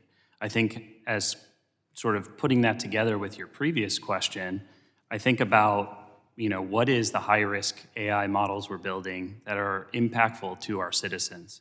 Things like maybe somebody applying for credit or for a university, right? Those kinds of things are high risk and maybe something we should need to hunker down on as far as, how are they being built up? Versus on the cybersecurity side, I think the risk is a lot different, and therefore, really pouring in a ton of innovation, which we're doing in industry, and we see organizations like CISA doing. And so us coming together with the government to really iterate fast and thinking about the charge of how do we sift through the noise, which I've talked about a few times, of all of this security alerts and actually make sense of it to find, the next big attack. Thank you. Mr. Chairman, I yield back. And thank you all again. Gentleman yields. And as chairman, I'll take a privilege here just a second, shamelessly plug the academic institutions in Tennessee. The University of Vanderbilt University just hired General Nakasone, to come lead cyber, and the University of Memphis, University of Tennessee are doing some exceptional research with Oak Ridge and Redstone, and of course, Tennessee Tech, one of our engineering programs. Your son should check that one out too. An outstanding, they go out to high schools and middle schools, and they're starting cyber at a very early age. Great schools in Tennessee. Sorry, I just had to do that, guys. I now recognize Mr. Magaziner for 5 minutes of questioning. He snuck in on you. I'm sorry, but he's... Mr. Thanadar, I'm sorry, I looked at the nameplate. You're in... Well, my name is Sri Thanadar. I represent Michigan and Detroit. And my question is for Mr. Sikorsky. You mentioned in your testimony the need to secure every step of AI app development life cycle. As we saw with the SolarWinds hack, a supply chain vulnerability can have far-reaching consequences. Can you speak in more details about what steps Palo Alto Networks takes to minimize supply chain vulnerabilities? Yeah, that's a great question. Actually, I was heavily involved and actually led the team that reverse engineered the SolarWinds backdoor, which was pretty exciting to get to brief Homeland Security about that as we were unboxing it. I think about that is one of the biggest concerns we have when we think about cyber threats is the supply chain attack. We've seen there's been numerous other examples since SolarWinds, which is now a few years in the past, where our adversaries are able to get into that supply chain, deploy code, and then it gets shipped out to customers, which then essentially gives them a backdoor into networks. At Palo Alto Networks, we're really focused on thinking about how to eliminate that as you're building your code and as you're shipping out your products. So as I mentioned, there's sort of different tiers that we're thinking about when it comes to AI security, but one of the biggest is absolutely supply chain, because people are very quickly to develop this. They're pulling in technologies that are out there on the internet or otherwise, and that makes a really good opportunity for an adversary to slip something in. And so we adopt technologies and are really focused our AI on eliminating those threats. Thank you. And can you elaborate on what shortfalls the AI industry has demonstrated when it comes to securing AI app development life cycles? I'm sorry, what was that? The horn is... Can you elaborate on what shortfalls the AI industry has demonstrated when it comes to securing AI app development life cycles? Yeah, I think one of the things I think of is, when we're rushing out new technologies, we're often not taking the time because, often what happens is there's companies that are pitted against each other to who can get this AI technology out to their customers first will win the industry. Like, that's what we're talking about, because of how fast AI development is working. And we've all talked about how much it's going to evolve our life over time, and it's inevitable. And I think that when you do that, people end up rushing, doing things and cutting corners to get those technologies out, not thinking about security. Shocker, that's the thing we dealt with a lot of innovation over time. And I think that making sure that we're actually putting in mechanisms to think through what is people's security posture? Are they doing the right things as they're shipping out applications? Because to a large extent, software development in our country is a national security issue when we talk about the supply chain. Okay. And this is a question for the whole panel. The world has not yet seen a major AI-driven cyber attack. On the scale of attacks like NotPetya or WannaCry, what is the likelihood that we see an attack on this scale or worse in the next 5 years? Anybody? I'll take that one as well, as the cybersecurity guy. So one thing I think about is that is an absolute threat and huge concern I have, because we saw ransomware spread like wildfire, take down systems with NotPetya, like you mentioned. The shipping industry was impacted with that. And I remember seeing grocery stores for one of the big chains just completely knocked out. People couldn't even buy groceries. And then I also think about my experience with SolarWinds and the fact that just imagine that Russia was using AI in that attack. They would have been able to focus more on getting their hooks into systems for which the SolarWinds attack gave them access. And if they could have done that in an automated way rather than using their human army, it would have been much more of an efficient attack. All right. Anybody else? Thank you. Yeah. I would just say it's a serious challenge because it's a type of scenario where AI can be the weapon or it could be the target. So as we've discussed a bit here, it might be something that's used to facilitate a phishing attempt. You could use something like a deep fake to augment a phishing attempt. Maybe instead of just sending an email, then you get a fake call, voice message, or even a video saying, oh, open up that email I just sent you. That makes someone less suspicious and helps facilitate that. It's also potentially a target point, critical infrastructure. They use lots of AI systems in ways that might not at all be related to national security. But if there's a vulnerability there, or there's some sort of manipulation of AI systems, then that could also be a vulnerability point. Maybe perhaps how we might use AI to distribute power along the grid, or how we use it to check to people coming into a stadium or large-scale event. If those AI systems and the algorithms behind them were a target of an attack or subject to manipulation, that could raise a host of risks. Thank you so much, and Mr. Chair, I'll take my own seat next time. So sorry for So the you don't confusion. confuse me, yeah, that got it. Poison to the data there. Thank you, and sorry I got your name wrong. I now recognize the gentleman from Texas, Mr. Pfluger, for 5 minutes of questions. Thank you, Mr. Chairman. I think it's an important discussion. I'm glad we're having it. Thanks to the witnesses for being here. The public-private partnership that we have throughout the United States between government, including Department of Homeland Security and other agencies, and then private industry, including, and I think importantly, critical infrastructure. I don't know that it's ever been as important as it is today. And so I thank the witnesses for being here. Because I think the goal is for us to be able to keep up. One of the ways that we can keep up and one of the ways that we can continue to train the next generation is actually happening in my hometown at Angelo State University. They are a cyber center of excellence. They are a Hispanic serving institution. I think that's very important. It's a very rural area, but they also have a very strong focus in addition to just general cyber issues on AI.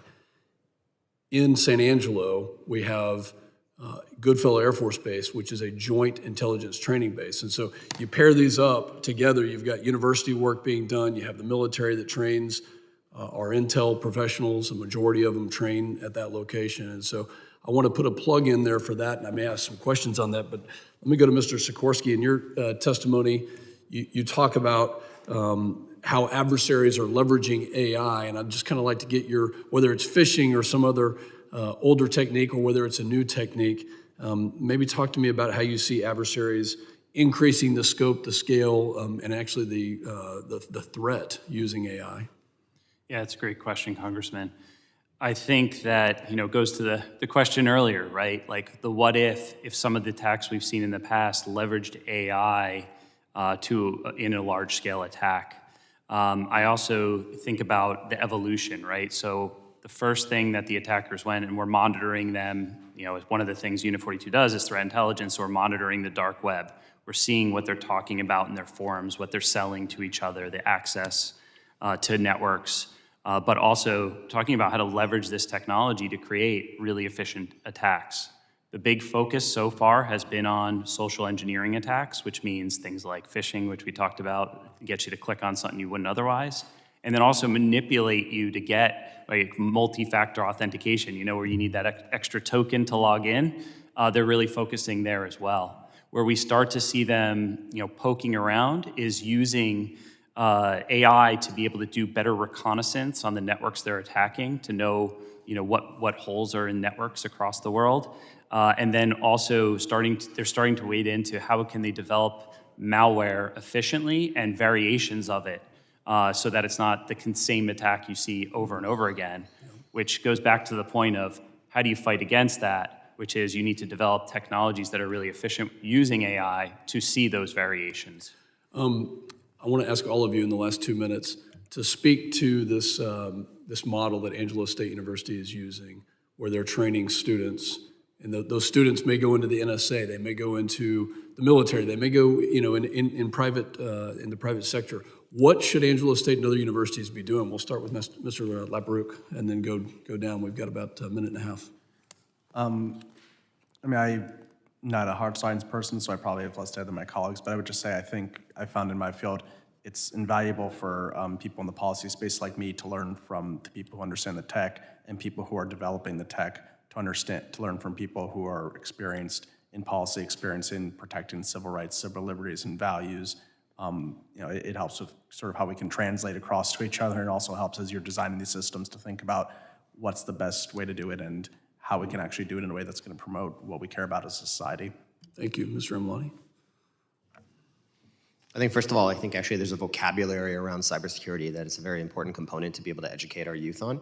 Everything from spear phishing, you mentioned all the other types of attacks. I think these are important things to be able to teach people about, to make sure that they themselves are not hacked, but also they understand what the attacks are actually happening and how to guard against them. Identity is a big component of all cyber attacks. It's about 91% of all cyber attacks are actually originated with a credential that's been stolen, that's been hacked, that's been compromised in some way, shape, or form, and then malware gets implanted within a system that can then be activated afterwards on an ongoing basis. And so having better identification mechanisms to make sure that individuals don't have to change their password every day, they don't have to have multiple things that are very hard to remember. Would you say that the universities should be researching this, that they should be doing it in maybe even a classified setting, that they should be working on these types of techniques and partnering with government agencies as well? Government agencies as well as commercial sector, yes. Okay, very good. My time has expired. I'm sorry, Mr. Dimmer, I didn't get a chance to talk to you, but I'll yield back. Gentleman yields. Mr. Swazi, I think Mr. Menendez has asked that you go ahead of him, and so you are recognized for 5 minutes.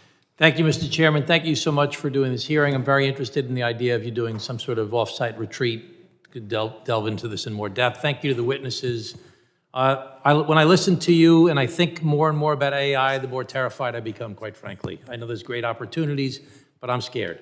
In 1974, I was in 7th grade, and I remember Sister Ruth at St. Patrick's Grade School saying, you know, technology's moving so fast these days that we don't have a chance to figure out how it's affecting us, how it's affecting our values, how it's affecting our families, how it's affecting our society, how it's affecting, it's just moving too fast. And that was, you know, because of the space race and Atari had just come out with Pong in 1972 or something. So, you know, think about how fast everything's moving now. And, you know, think of all the impacts we've seen from social media on our young people, where these polls come out and say, you know, 35% of kids are patriotic, whereas, you know, for boomers like me, it's 70-something%. Nobody believes in any religion anymore, or any institutions. And we have all these kids with mental health issues related to their self-esteem. So everything's moving so quickly, and I'm confident that you're going to figure out how to protect, as Mr. Sikorsky talked about, he represents 90 of the Fortune 500. And we're going to fight our way through to protect our businesses, to make sure that they're looking out for their security and interest. And hopefully we'll think of more things with our government. But I'm worried about our kids. I'm worried about our senior citizens getting scammed. I'm worried about people using our voices to say things we didn't say. I'm worried about our society that's so divided, and our foreign adversaries, Chinese Communist Party, Russia, Iran, trying to divide us more by using social media and our freedom, and certainly using, I think, AI and deepfakes to try and divide us even more. So I'm worried about this divisiveness. I'm worried about fraud. So I'm going to give you the rest of my time, and I'm going to ask each one of you. You talked about values, Mr. Baruch. I'm worried about the values in our country, just like people that believe in our values. Forget about the fact that there are other countries that don't believe in our values at all. I'm worried about our own country and our values and promoting those values.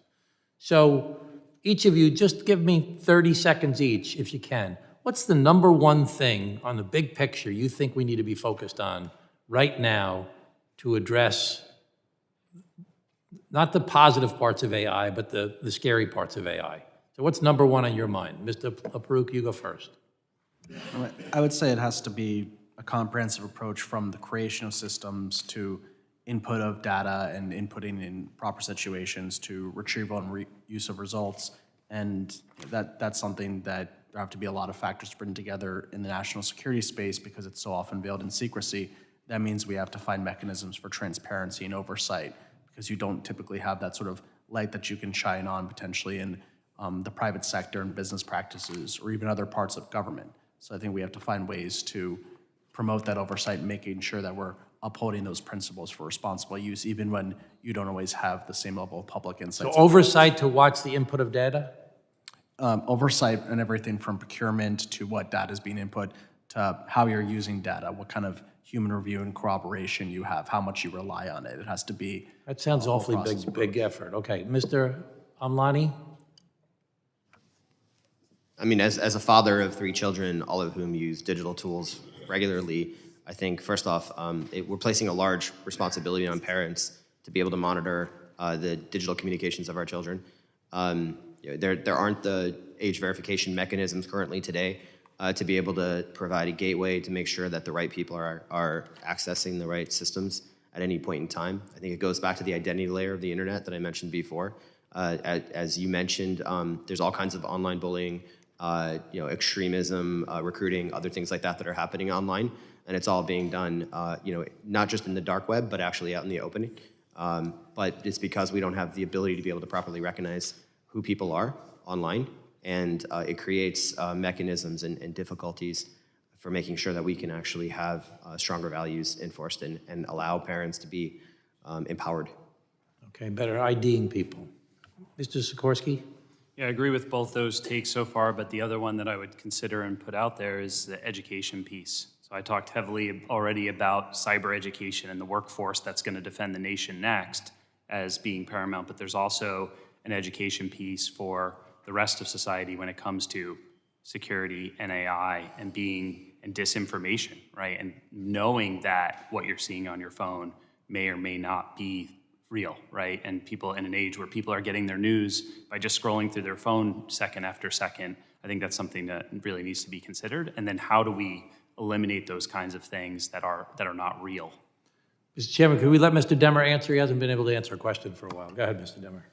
Thank you for the question, Congressman. I agree with you on the societal and technological advancements, creating some downstream maybe impacts that are unintended.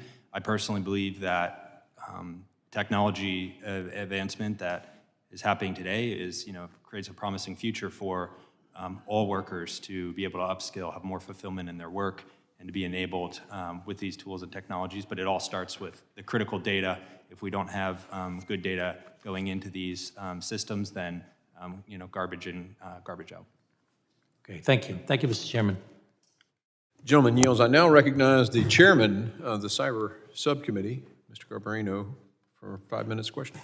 Thank you, Mr. Chairman. Thank you all witnesses for being here. My colleague just before, he was talking about 1974 and Sister Ruth, and I was like, where was I? No, wait, I wasn't alive. 1984, though. Yeah. Mr. Dema, recently, one of our biggest concerns has been the repositioning of Chinese state actors in U.S. critical infrastructure, meaning they are postured for a cyber attack if conflict with the United States were to arise.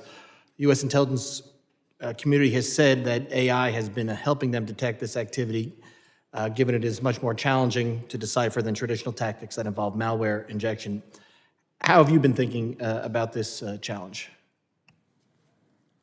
Absolutely. So the threats are dual. There's the cyber threats that I think, there's others on this witness stand that can best answer that. On the physical infrastructure, specifically our critical assets, is a vulnerability. And we've seen that. Gecko is a proven partner for the U.S. industrial base, both public and private sector. And we need to ensure, energy security, critical infrastructure like roadways, bridges, dams. These are all susceptible to physical attacks. And ultimately, creating wins for the industrial base enables us to fight some of these other existential threats as well. Thank you, I appreciate it. Mr. Sikorsky, I understand that you teach cybersecurity at Columbia University, which undoubtedly means that you have a front row seat at our nation's cyber talent, up-and-coming cyber talent. In your view, what does the government need to do to bring sufficient numbers of people into the cyber workforce?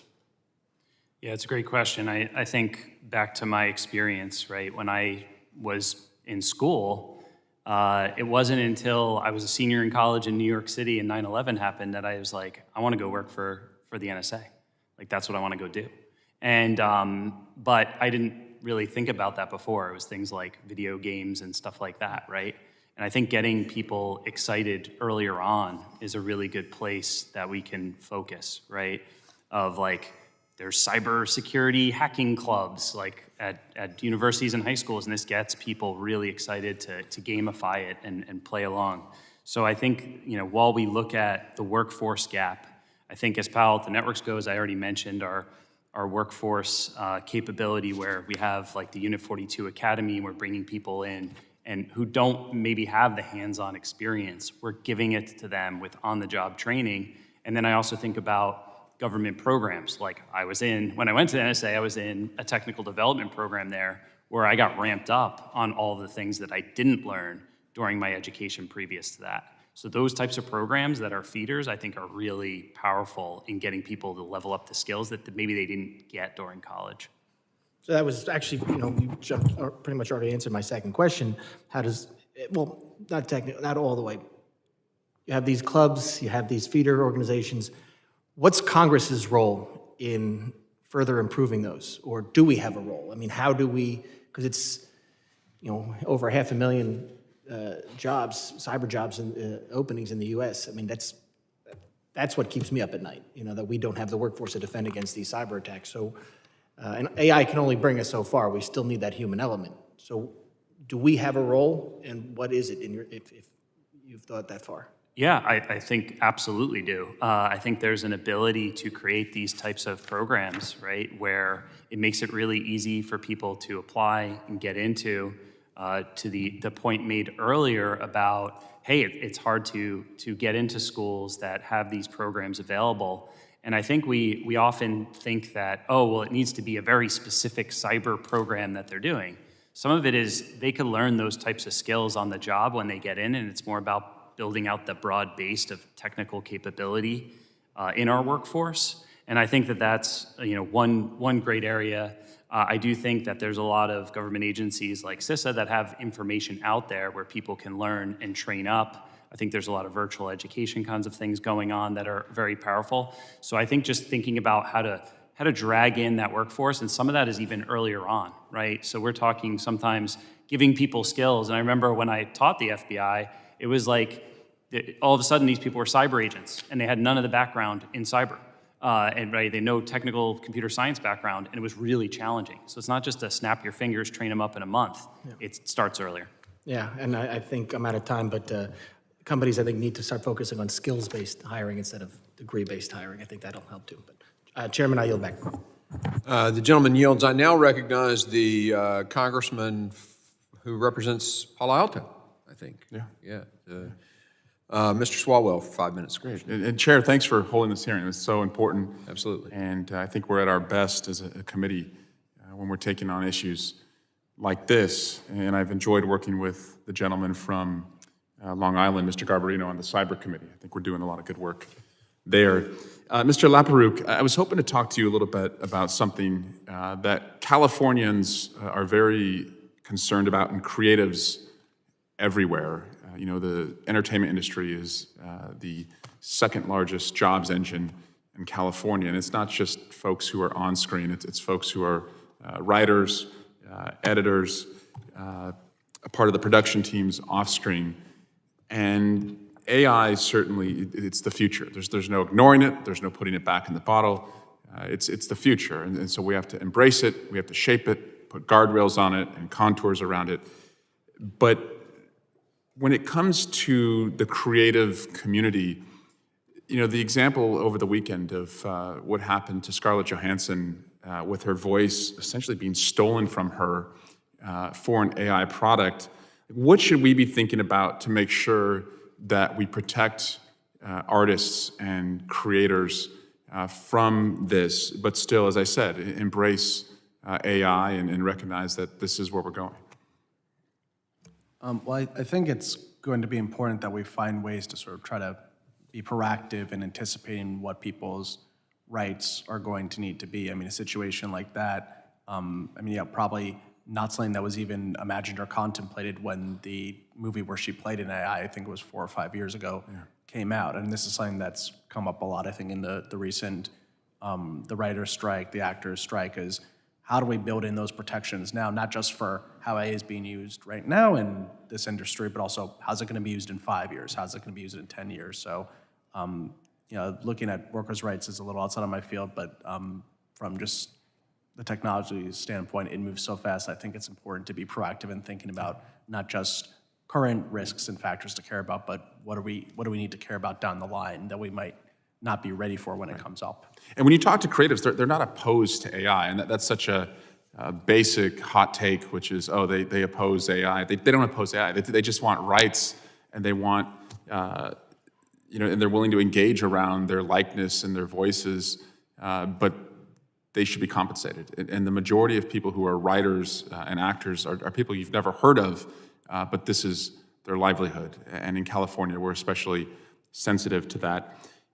I wanted to ask Mr. Amlani, because we're in the same backyard in the Bay Area, and the chairman alluded, that our tech culture has created, so many opportunities in the Bay Area. But I do worry about with AI, and I have a community in my district called Pleasanton. It's one of the wealthiest communities in America, and you've heard of it. I have other places in my district like San Lorenzo and Hayward and Union City, and they have some of the poorest communities in the country with schools that don't have enough resources, and those kids have dreams as big as kids in Pleasanton. And so I just fear that at a child's earliest days in schools, that there's going to be two classes created: those who are given access to AI in their classrooms and those who are not. And so what can the private sector do, because you're often really some of the best solutions out there, to partner with school districts to make sure that you're imparting your knowledge and skills on places that need it most, recognizing that you're going to have a need to recruit talent down the track as well? Sure, thank you so much for the comments and questions. Congressman, obviously this is a pretty personal issue with me, but I think with regards to actually allowing people to have access to the technology and AI in particular, it's interesting the way that AI is actually democratizing itself and it's making itself available to everybody. It's as much of a concern to make sure that actually everyone has access to it and is actually able to have these tools, but also people that have gone through large universities and master's degrees and PhDs, now a lot of that content and knowledge is available at people's fingertips who have never gone through any of those programs. And so, with different AI tools that are now available at people's fingertips, you can now code, you can now write apps, you can now create content. I've got my 12-year-old creating music right now. This type of democratization of the AI capabilities is both an opportunity, but also a massive threat. It really does upskill many cyber criminals around the globe to be able to attack systems, people that are not as well off potentially and would love to have the ability to be able to create malware that could potentially create a ransom payment. And so those types of opportunities to be able to educate the youth and make sure that they know how to use it responsibly and for the right aspects are something that I think our society needs to embrace and do a lot more of. Great, thanks. Thanks again, Chairman. Gentleman yields. I now recognize Mr. D'Esposito, the gentleman from New York, for 5 minutes question. Well, thank you, Mr. Chairman, and thank you for taking the committee in this direction. I think that it is an issue that really affects every corner of the United States of America and obviously our world, and has real promises for the future. Just last week during Police Week, I chaired an Emergency Management and Technology Subcommittee hearing with the Law Enforcement and Intelligence Subcommittee hearing about the use of drones in the first responder world. And we heard a lot about the expanding field and how law enforcement agencies are utilizing drones to assist them in doing their job. And I have to say, as someone who spent a career in the NYPD, it was good to hear and promising that they're embracing technology about how to handle the issues that are plaguing so many cities across this country. Obviously, as we embrace technology and as the field expands, we meet challenges and we find challenges. So listening to all of you speak about the power of AI to assist the United States from attacks from our enemies, it seems that there may be a space for AI in these drones. So generally speaking, any of you could answer, is AI already being used in drones either by those in law enforcement, the government, or privately? Congressman, thank you for the question.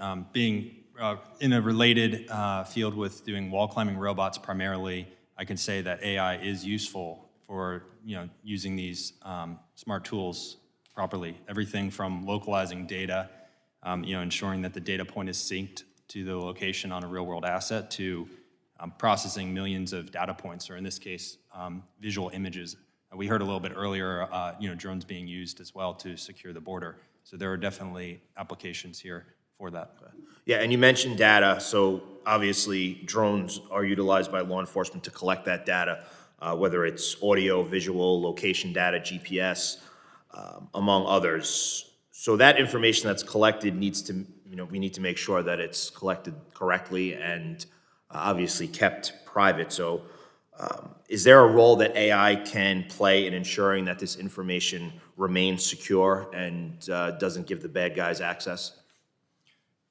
Absolutely, and I defer to my fellow witnesses here on specific policy recommendations for cybersecurity. But Gecko collects data, massive amounts of information on the physical built world, and we take very seriously the responsibility of securing that data, following requirements like NIST 800-171 and NIST 800-172 for these standards of securing the data, and also providing training to the entire workforce so that they know how to properly handle any type of information, or classified information.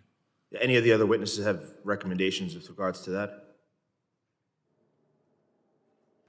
Yeah, I could just add that, securing the models, the data that's used to build them is critical. One of the things we deal with the most when doing incident response, especially, ransomware attacks have actually shifted. They don't no longer encrypt files on disk anymore. They just focus on stealing data and then use that to extort victims. And so securing the crown jewels of data, which is what most entities have, is paramount. During the, I'm sorry, Mr. Amlani, did you have something? Sure. This is at Defense Innovation Unit for the Autonomous Systems portfolio.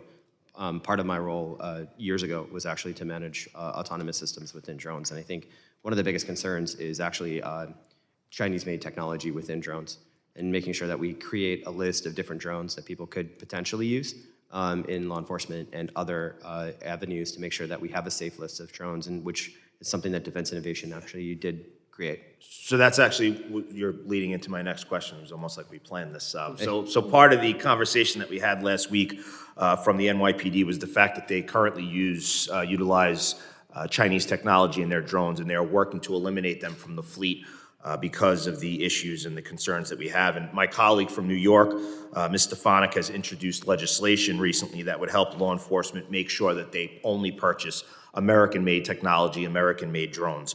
But obviously, those Chinese drones are still in our atmosphere, still being utilized by first responder and law enforcement agencies. So just quickly, how can AI help us mitigate the threats that they pose?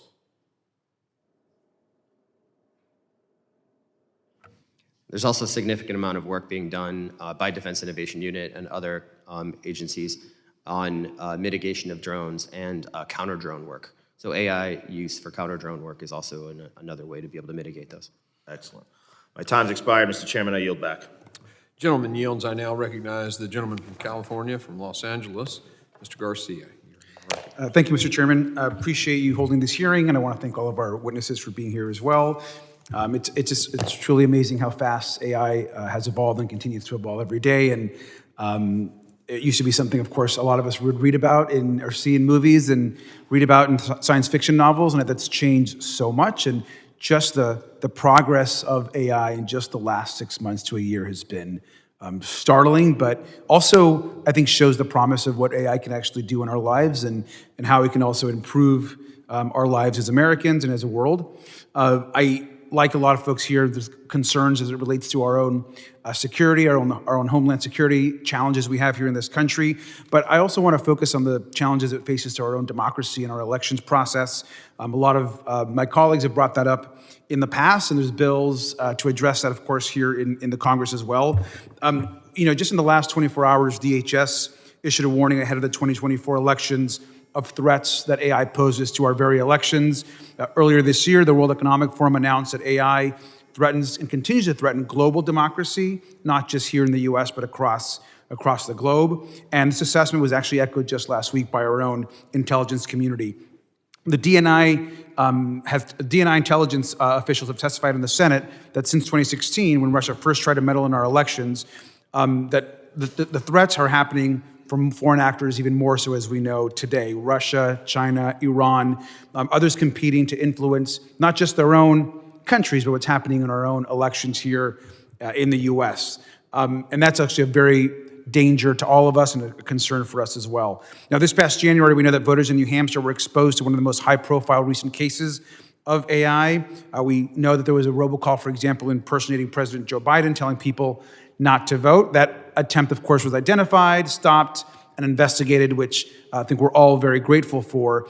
But we can see that those types of efforts could cause enormous havoc, especially in elections that were close, that were targeted in states or in communities across the country.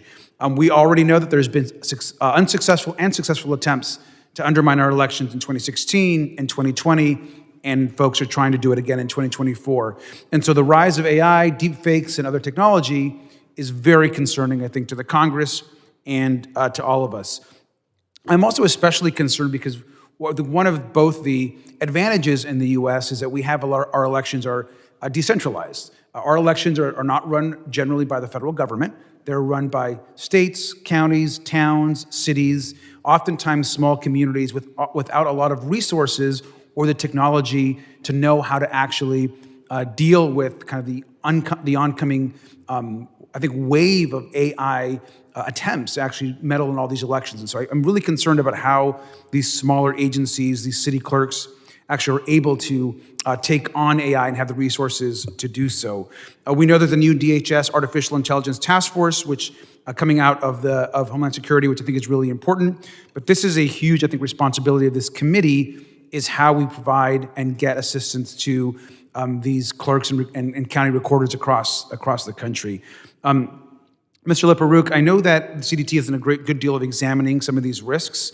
What additional safeguards do you think need to be put in place as it relates to this election piece? And how can Congress better support all of these election organizations and officials across the country that have a decentralized system, and how are they supposed to get support? Because that's, I think, very concerning. As you're emphasizing, the decentralized natures of our elections, which in some ways provides a lot of assets, is also a significant challenge when you're facing threats like this. So we, fortunately, over the last decade, have built up a robust network of federal entities that provide support for election security from things such as cyber threats. I think we should supplement that by having those same entities serve as means for highlighting AI threats, whether that's of a specific type of attack or misinformation campaign that's going around using that to disseminate information, but also for more general awareness and education that can be brought from that small set of federal entities and disseminated outwards to that broad network, trying to educate about here are the types of AI technologies, here's how they might be used for everything from trying to use AI to create spam FOIA requests to overload your office, to building up fake materials about polling information, to using AI for spear phishing. And because also just finally, I think even though we have for our elections, obviously for president or U.S. senator, these are federal elections, but they rely on data from local towns and counties and registrars that just send their information and their voting information up through the process through the state, and then eventually, of course, the states will certify elections. And so the real concern is that you can micro-target, of course, precincts, you can micro-target small towns and cities with these AI disruptions that can have real impacts in certain states to presidential elections. And I think that's something that I think we have to really consider and think about as we move forward, and how we get these small towns and city clerks the technology, but also the education that's needed to take on these deepfakes and AI concerns. So with that, I yield. Thank you. Gentleman yields. I now recognize the gentlelady from Florida, Ms. Lee, for 5 minutes questioning. Good afternoon, Mr. Sikorsky. I would like to go back to your testimony where you mentioned that our cyber adversaries are utilizing AI to really enable some of their malicious behavior, like creating more sophisticated phishing attacks, finding new attack vectors, enhancing the speed of lateral movements once they do intrude upon a network. I'm interested in hearing more about how we are using machine learning to build and enhance our cyber defenses against these kinds of attacks. You mentioned in your written testimony precision AI, some other tools, including some revisions to how the SOCs are operating. Would you elaborate for us on how machine learning can enhance our cyber defenses? Yeah, it's a great question. And actually, Palo Alto Networks and myself have both been involved on this machine learning AI journey for over 10 years. This isn't, while ChatGPT and other technologies like that have gotten really popular really quick, we've been leveraging that type of technology for quite some time. Myself specifically on malware, anti-malware technology to be able to detect malware on a system. And so we've been training models to do that. We've been for quite some time. And that detects sort of variation in what we're seeing and making sure that variants of malware that come out will be stopped due to that training. Then there's also the idea of sort of leveraging AI to get rid of the noise. And that's really the more recent evolution that we've been focused on at Palo Alto Networks, where we're trying to say, everybody's inundated with all these tools. I go back to the SolarWinds example. I did numerous incident responses to that after that came out, went on to corporate networks, and one of the big problems that they had was they actually detected the attack. They detected the malware being dropped on a system. They detected the lateral movement, but they didn't know it was there because they were flooded with so much noise. And so what we're doing is we're taking our technology and very much focusing on how to put these alerts together, reduce the amount of information so that the brains of the analysts, who, by the way, are getting burned out by having to look at so much data that makes no sense to them, instead it gives them a chance to zero in on the attack, figure it all out, and then actually move the needle. You also mentioned in your testimony at a point about the unintended consequences of disclosure, and I'd like to go back to that.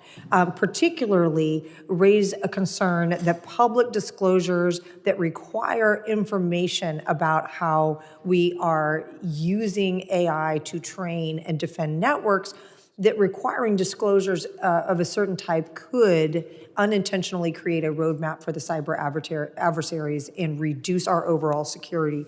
I'm interested, if you were a policymaker, how would you balance disclosure requirements with not alerting our adversaries to the type of information that we don't want them to have? Yeah, that's also a great question. I think about it's all about what is your end goal with respect to the AI that you're trying to get to customers or to protect a network. I think you got to think about the risk level involved there and think about the trade-off, right? The more that we regulate things and think about what's there and really put a lot of pressure on oversight, it could slow down the innovation and the protection. I think it's the appropriate thing to do when we're talking about somebody applying for a home loan or something like that, thinking about every step of the security process with that. I think when we start to talk about cybersecurity, we got to focus on what is the data. And is the data the ones and zeros, the malware, the detections to be able to eliminate attacks, and how important that is to make sure that we continue to make a difference with the technologies that we're building on the cyber war that we're all out there fighting day in and day out. You also mentioned, that reminds me of the concept of secure by design. Is that something, I know it's something that we need to be contemplating as we analyze internally what to regulate and in what manner. Share with us, if you would, a little bit more about secure by design and what that should mean to us as federal policymakers. Yeah, I think it goes back to the point that AI is here to stay no matter what any of us do, right? It's coming, and it's sort of like the internet, right? But we didn't plan security into the internet. We didn't plan security into all of the applications and everything that was built out. And instead, what we're stuck doing, and especially comes up as a cybersecurity company, is, we missed out on an opportunity to build things in a secure way. And that's where, when it comes to securing AI by design, you think about what are you building, how are you building it, what are you pulling in from the supply chain into that build, how are you protecting the application as it's running, how are you protecting the models, the data, everything as it's actually flowing out to customers or otherwise. And I think that's where a really big focus on building things in a secure way is really important. Thank you, Mr. Chairman. I yield back. Gentlelady yields. I now recognize Mr. Menendez for 5 minutes questioning. Thank you, Chairman, and thank you, Ranking Member, for having us here today. Thank you to all the witnesses. I first want to start and build off some of the questions that my colleagues have asked about training our cybersecurity workforce. And first want to acknowledge Hudson County Community College, which is New Jersey's 8th Congressional District. It is designated as a National Center of Academic Excellence in Cybersecurity by the NSA, and they were recently awarded $600,000 to expand their renowned cybersecurity program, which is getting more women into the cybersecurity field. So incredibly proud of the work that they're doing. Mr. Sikorsky, thank you for emphasizing the need to educate and train our cyber workforce. I'm wondering, in your experience, what are you seeing as the most prominent barriers to participation in the cyber workforce? I think there's a few parts to that. I think the first is desire. I think that getting people at a much younger age, focused on getting excited about these technologies and wanting to get involved in what's happening. And it goes back to what we discussed earlier, which is how do we make sure they have proper access and actually are talking about AI and cybersecurity at a very, very early age. And then I think back to the point of what's happening in your district is very focused on how do we build the university system such that they're really feeding the engine of all of these cybersecurity workforce shortage jobs that we need to actually fill. So I think, and working with industry to make sure that they're lining up for the jobs, because, a lot of cybersecurity companies actually struggle to find talent to hire into these jobs, which go into, securing networks around the world, collaborating with CISA and other things that we're doing, and there's just not enough people to pull from there. Yeah, because across public, private sectors, everyone's looking to enhance their cybersecurity capabilities, which includes adding cybersecurity professionals, whether it's the Port Authority of New York and New Jersey, or whether it's a private entity that is concerned about these issues. Just sort of quickly following back, you mentioned a desire at a younger age for people to engage in this field. I believe you're an advisor to Columbia's cyber student organization. Are you seeing anything sort of in that student demographic that draws them to cyber that maybe we should be sort of using to highlight and amplify at a younger age? Yeah, that's a great question. I think that one thing I think about is the gamification of it. Yeah. I think of myself personally, I wanted to be a video game programmer originally because that was really cool back in the Nintendo days, right? And I had the tech skills for it. But then once I realized that cybersecurity is like this good versus evil kind of situation going on in the real world, and it's only going to get bigger, I started to get really excited. And then there's hacking competitions and driving that into getting people to participate more because of the fun that can be had and the team building that can be had working towards that. That doesn't really exist out there, but that's what actually happens. At Columbia University, there's a cybersecurity club where they focus on that. They go to competitions together, and it rallies them into a common goal. And I think those types of things are great. That's great. I appreciate it. I'm going to shift real quick to Mr. Demmer. In your written testimony, you touch on how AI can be used to better secure physical infrastructure. And you specifically note the collection of high quantity data. I also sit on the Transportation and Infrastructure Committee. We're overseeing the major investment that's being utilized by the Infrastructure Investment and Jobs Act, which is building our future infrastructure. I was a commissioner at the Port Authority of New York and New Jersey. One of my favorite projects was Restore the George, where they went through and cables, and it was a completely intricate project, but necessary. As we think about investing in our infrastructure so we don't have to make these huge investments of replacing our existing infrastructure, how could the use of AI and the data collection that you touch on be used to better upkeep our existing infrastructure? Thank you, Congressman. This is something we care deeply about. Of course, protecting the infrastructure we have today, capturing the right data sets so that we can ensure that they are here for us when we need them, not vulnerable to just old age or some external threat. But increasingly, we also see the opportunity with these data sets to help us build more intelligently in the future. So as we bring new systems online, how do we instrument them in ways where we can do that modernization and telemetry of what's going on with that equipment so that we don't have sort of the failures or the vulnerabilities and hopefully lower that cost of maintenance, because 2/3 of the cost of critical infrastructure is usually consumed after the initial build. That's right. And what type of dollar amount investment could the federal government make to quickly scale up this technology and put it to use? Yeah, so there are, very much, technology-ready solutions out there for national security, and there are ways that I'd love to follow up with some guidance on that in terms of programs that could be utilized to help bring those technologies to the forefront and accelerate the adoption of them, whether it be investment in hardware technologies, as well as ensuring that the policy side is recognized that not all solutions are created equal, and today we do a lot of things that seemingly placate the ability to think that we have a handle on what's going on, but it's actually woefully inadequate in terms of how we're actually managing, maintaining. Sure, would appreciate continuing this conversation, but I am woefully out of time, so I yield back. Gentleman yields. I now recognize the gentleman from North Carolina, Mr. Bishop. Mr. Chairman, I yield my time to you. Thank you. Quick question on the creating a sense of security for the public on AI. There's all the fear that's out there, and are there requirements that we can place in the system that would give people a sense of security, kill switches, always having a person in the system? What are some things that we can do to give the public a sense of security that we're not going to create, the Terminator or something like that? Anyone? You're smiling. I would say human review and control is one of several factors that's critical for something like this. Again, I think you need strong principles to ensure responsible use all the way from creation to what data you're putting into systems and what systems you're using AI for to what data you're taking out and how you're using it. As you said, for human review, one of those steps on the outside is there should be human cooperation for AI results. It shouldn't just be AI making its own decisions.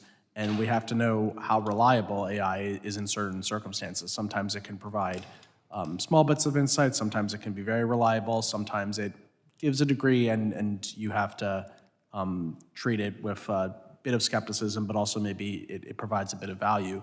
Along those lines, not just human review, but especially trained staff. That's why it's so important for folks that won't just overcome general automation bias. That's the tendency for individuals to always just assume that automated systems tend to work better than humans. That's been documented in many cases. But you need to understand what type of biases or what type of reliability you might want to apply to any given AI system in any situation.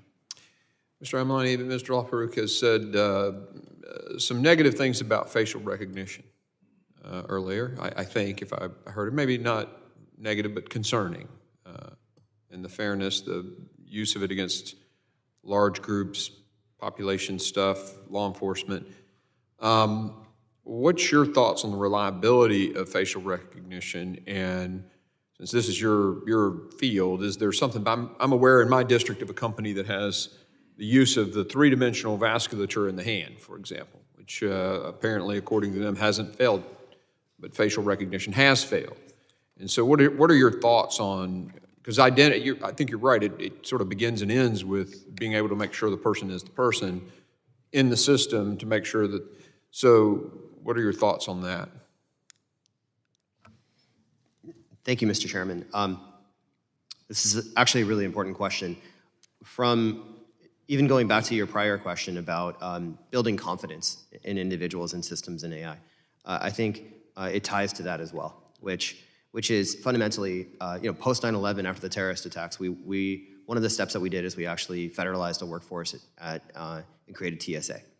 Having federal agents at the checkpoints actually made people feel safer to get back on airplanes again.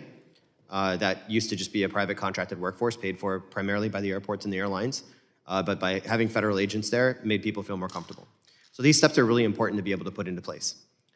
People do not feel comfortable right now with the identification and authentication steps that are necessary right now to access systems. Passwords are antiquated. People forget passwords. The most secure place to actually store passwords, according to all of the major cybersecurity experts in the field right now, is actually in a personal book that you write with you, because nobody overseas actually is trying to steal your personal book of passwords. They can access your systems. They can steal centralized places where you store passwords, but your book of passwords is something that they have very difficult access to receive. And so leveraging better authentication mechanisms builds confidence in digital tools and capabilities. People have become very comfortable with Face ID to be able to actually secure their systems.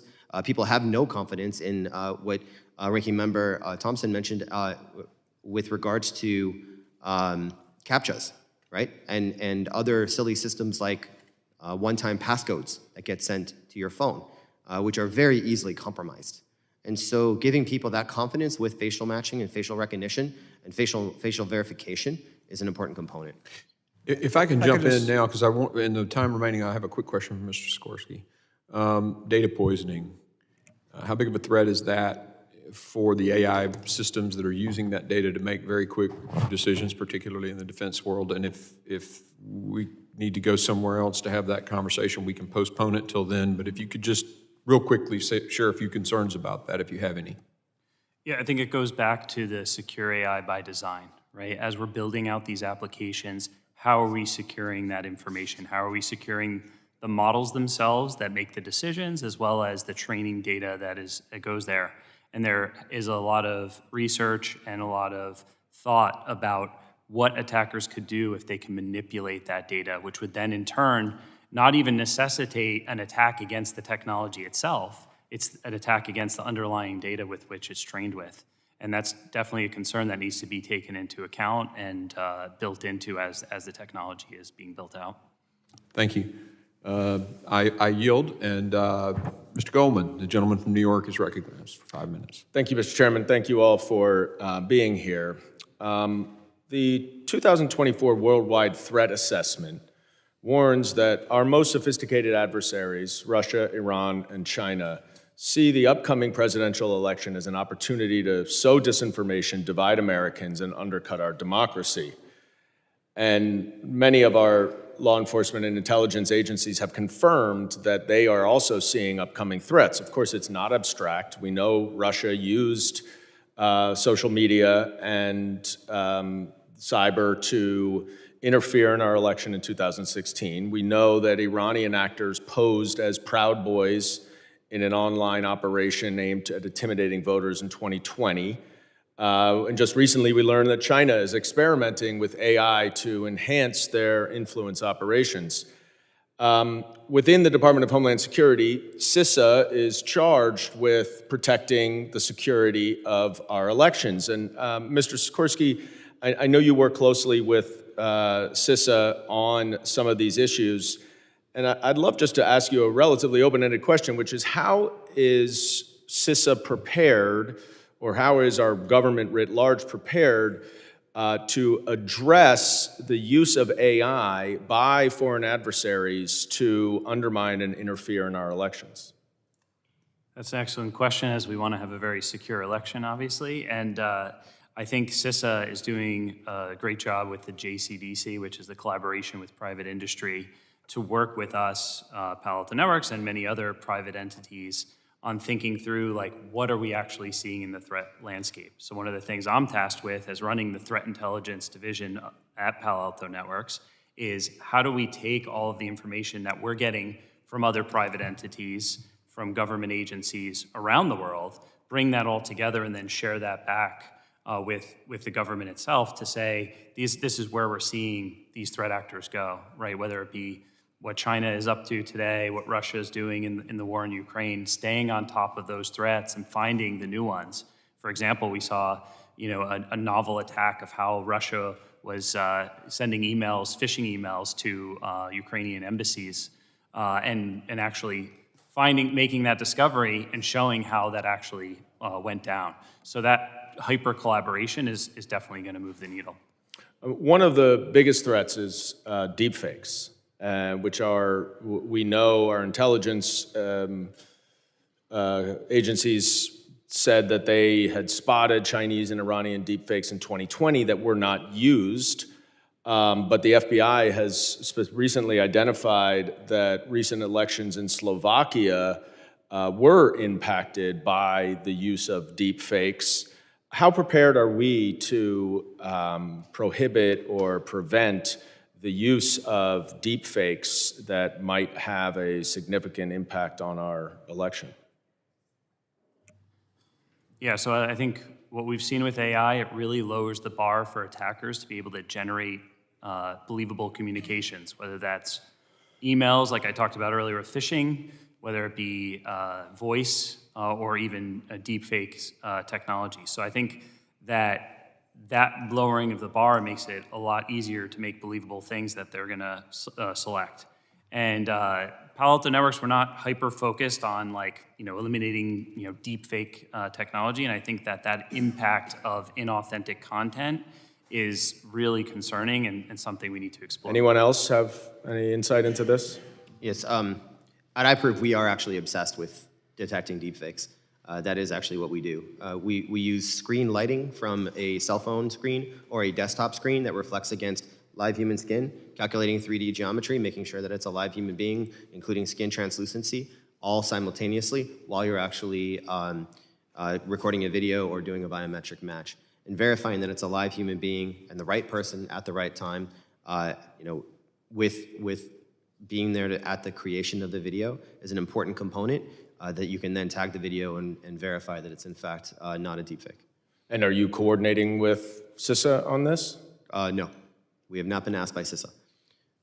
Mr. LaPerruque? Yeah, beyond just the strict cyber risks, I mean, deepfakes is something that our elections team and misinformation in general has highlighted that one of the risks is the liar's benefit, that, in addition to misinformation going out there, then this is something that when you're evaluating truthful information, someone could just say, no, that was just a deep fake, no, that was just misinformation.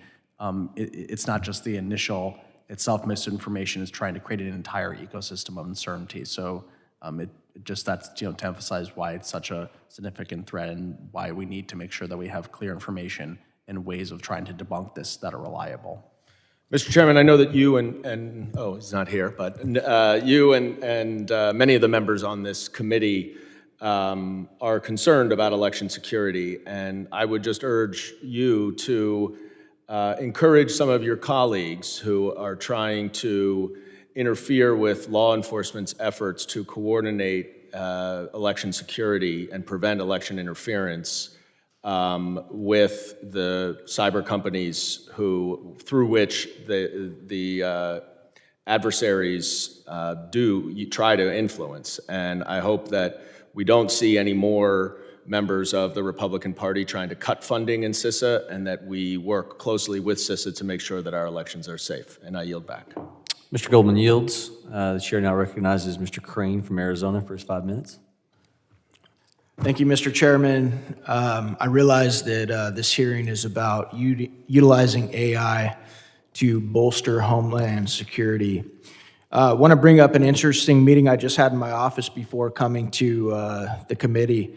I was with one of the largest tech companies in the United States and arguably global companies. And they were talking about major cybersecurity attacks that they're seeing. I was told that they used to see attacks in the range of tens of thousands a day. They're now seeing attacks to the tune of about 150,000 a day. Mr. Demmer, Mr. Sikorsky, is that consistent with what you all are seeing and hearing in your space as well? An increase in cyber attacks? Yeah, yes, that's a great question. We've actually seen a great increase in cyber attacks, and the number of pure attacks that we're stopping in a per day basis across all of our customers, which is 65,000 customers, is in the billions. Per day. Now, actual net new, it's in the millions, but that still gives you a sense of how many new attacks are going on, and then we see the cadence of ransomware attacks and extortion continuing to increase as all these ransom gangs have evolved. This company also told me that not only are the numbers of attacks on a daily basis increasing drastically, but they also said the brazenness of some of these foreign actors is becoming more and more hostile and increased as well. Is that something that you all can verify, that you're seeing as well? Yes, I think the days of a ransomware attack where they just encrypt files and you're just paying for a key, we actually miss those days because now they're stealing the data and harassing our customers to get ransomware payments. So they're taking that data, which has their customer information, patient data in some instances, threatening to leak that out and really going to what I call a dark place of like the level of harassment they're willing to go to. They're sending flowers to executives, and they're even going after companies' customers, pretending to spam them as the company, when in fact they're the threat actor harassing their customers and then leading to getting the payment that they're after. My real question to you guys is, what do you attribute this stark and drastic rise in aggression and the amount of cyber attacks that we are now seeing against our own corporations and also our infrastructure? Mr. Demmer, I'll start with you. So thank you, Congressman, for the question. My expertise really lies on the physical infrastructure, the critical assets that we help maintain and protect. I can say that the threats are arising on our critical energy systems, on our infrastructure like bridges and roadways and dams. And although we haven't seen the pace of attacks that we are seeing on the cyber side, it is a real vulnerability and a risk as our infrastructure ages and has more vulnerabilities. And so it's something that our company is. What about you, Mr. Sikorsky? I think the threat actors, specifically in crimeware, when we talk about ransomware, have become a business where it's actually not the same hacker who's breaking in and then doing the ransomware and everything else. It's actually one group breaks in and then they sell that access on the dark web to ransomware gangs who are almost like franchises, like McDonald's or something, where they pop up, they have a reputation score of how likely they're to do what they say they're going to do about giving the data back, and that enables them to build the relationships and get the access they need. And so it's operated like a 9-to-5 job for some of these ransomware operators. Let me ask you something more pointedly. Do you believe that some of these nation states and some of these foreign actors, do you think that they sense weakness here in the United States? Do you think that has anything to do with it? So I don't think that I could speak to if they sense weakness or not. I think it's more an opportunistic thing from what I see. We've seen them leverage vulnerabilities. Did those opportunities, sir, were they not present a couple years ago? I would say those opportunities have always been present. There's always been vulnerabilities in systems. However, the availability and opportunity for them to figure out how to get in has increased. They are better enabled, and now that they're operating in this model, and it makes them more efficient and able to pull out over attacks. What do you think we could be doing? Do you think we're doing enough offensively to make sure that individuals that would utilize these types of technologies to attack corporations and U.S. infrastructure, what do you think we could be a better job of doing to make sure that they pay a heavy price if they're going to carry out these type of attacks against our country? Yeah, that's a great question. I think when I think about, I'm not a policymaker as far as thinking what's the best stick to have when it comes to dealing with a cyber threat. One of the things that I'm always focused on is on the defensive side, right? And how do we make sure we're doing everything we can to secure, and then opening all the lanes for sharing on the threat intelligence front, which is big steps and strides we have made in recent years, the last few years. All of this collaboration that's happening is moving the needle, and I think that'll help a lot us stay in front of what the adversary is. That being said, we're in an arms race right now on AI, right?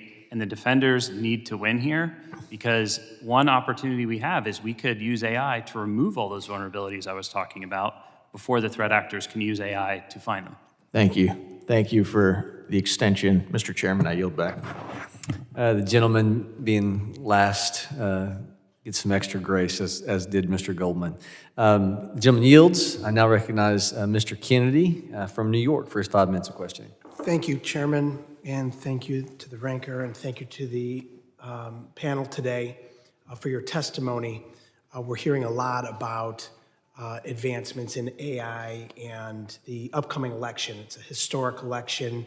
We want to make sure that it is secure. And as November approaches, there's more and more concern about those that would seek to undermine our election. As a matter of fact, just last week, a report from the Department of Homeland Security warned, I'll quote, as the 2024 election cycle progresses, generative AI tools likely provide both domestic and foreign threat actors with enhanced opportunities for interference by aggravating emergent events, disrupting election processes, or attacking election infrastructure.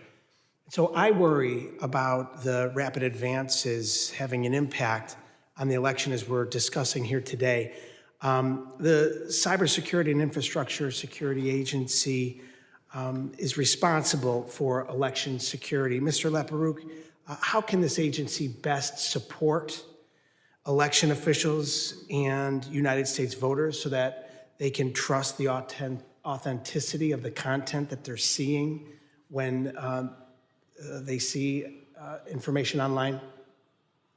Well, as I said before, I think this is an area where we can learn a lot of lessons from what we've taken in cybersecurity space over the last 5 to 10 years, using these type of federal agencies to distribute information out to the huge range of local election administrators as well as the public, and that can come from both providing education about how these technologies work, how threats work, what to be aware of, as well as information about specific threats if there is something on our monitor, some sort of common deep fake technique, some sort of new type of attack, providing information in that field. It's something where, because our election system is so decentralized, and because there is a lot of information out there, sort of acting as that hub of getting out good and useful information and warnings can be very important. And what do you foresee as a role for the Cybersecurity and Security Agency in authenticating content online in regards to the upcoming election? I think that would be a much more challenging question if we're talking about just content from any lay person, as opposed to a message that may be targeted at an election administrator. That's something that our elections team, which is separate from my work, does a lot of research into. So I would encourage continued work with them. They're always happy to provide thought and detailed research into this space. Great, thank you. And then, Chairman, I know Chairman Green earlier mentioned his community, but I want to plug the University at Buffalo, which established the UB Institute for Artificial Intelligence and Data Science to explore ways to combine machines' ability to ingest and connect.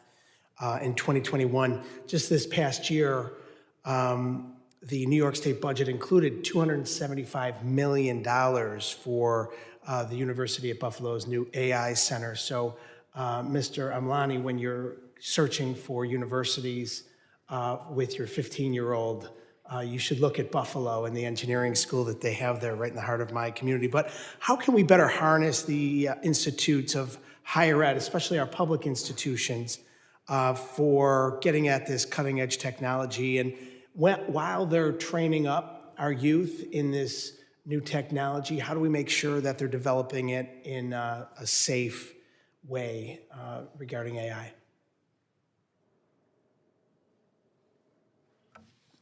Thank you so much for your question, Congressman. My son and I would love to come to Buffalo. We would also love to be able to visit Niagara Falls. You're always welcome. Thank you. Fundamentally, I think there is a level of distrust in some of the AI content created, and much of that distrust is not knowing who or where the content came from. And so it comes down to identity, properly identifying the creator and properly verifying the content has not been tampered with after it was created by the initial creator. And so making sure that you're able to identify the initial creator is a very important component on trusting all of this content. and also for intellectual property concerns and other aspects of things that we've already discussed here today.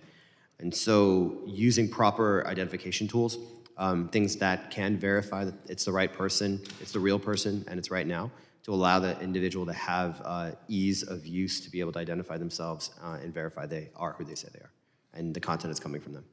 Thank you. I yield my time. The gentleman yields. I now recognize myself 5 minutes. So for the purpose of, this committee, I think a lot of the questions are centered around the border and how AI can help us be able to identify fraud, also protect entities within the United States. That's where I want to go here initially.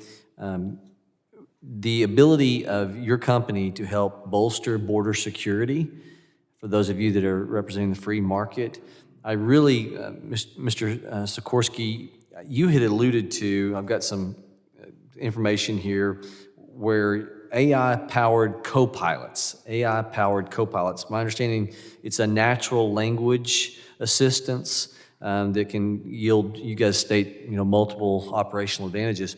I'm actually curious as to when we're doing our initial credible fear interviews, asylum claims, if our border security officials can utilize that tool to better inform the cases of the future, so that as people are being coached for those interviews, what can be fraud, language barrier can exist, and they can be told to say certain keywords. Are you all or anyone on the panel aware of how we can make sure that we can get to the depth of fraud for our officers to be able to use AI to be able to get past a language barrier that can be used as a defensive mechanism to the benefit of those who are applying, help us get to the truth of the matter? Yeah, it's a great question. I think I'll take from my experience helping to create that technology at Palo Alto Networks. So what we say co-pilot, what we mean is you have a human who's using technology to find new threats, right? That's what we sell.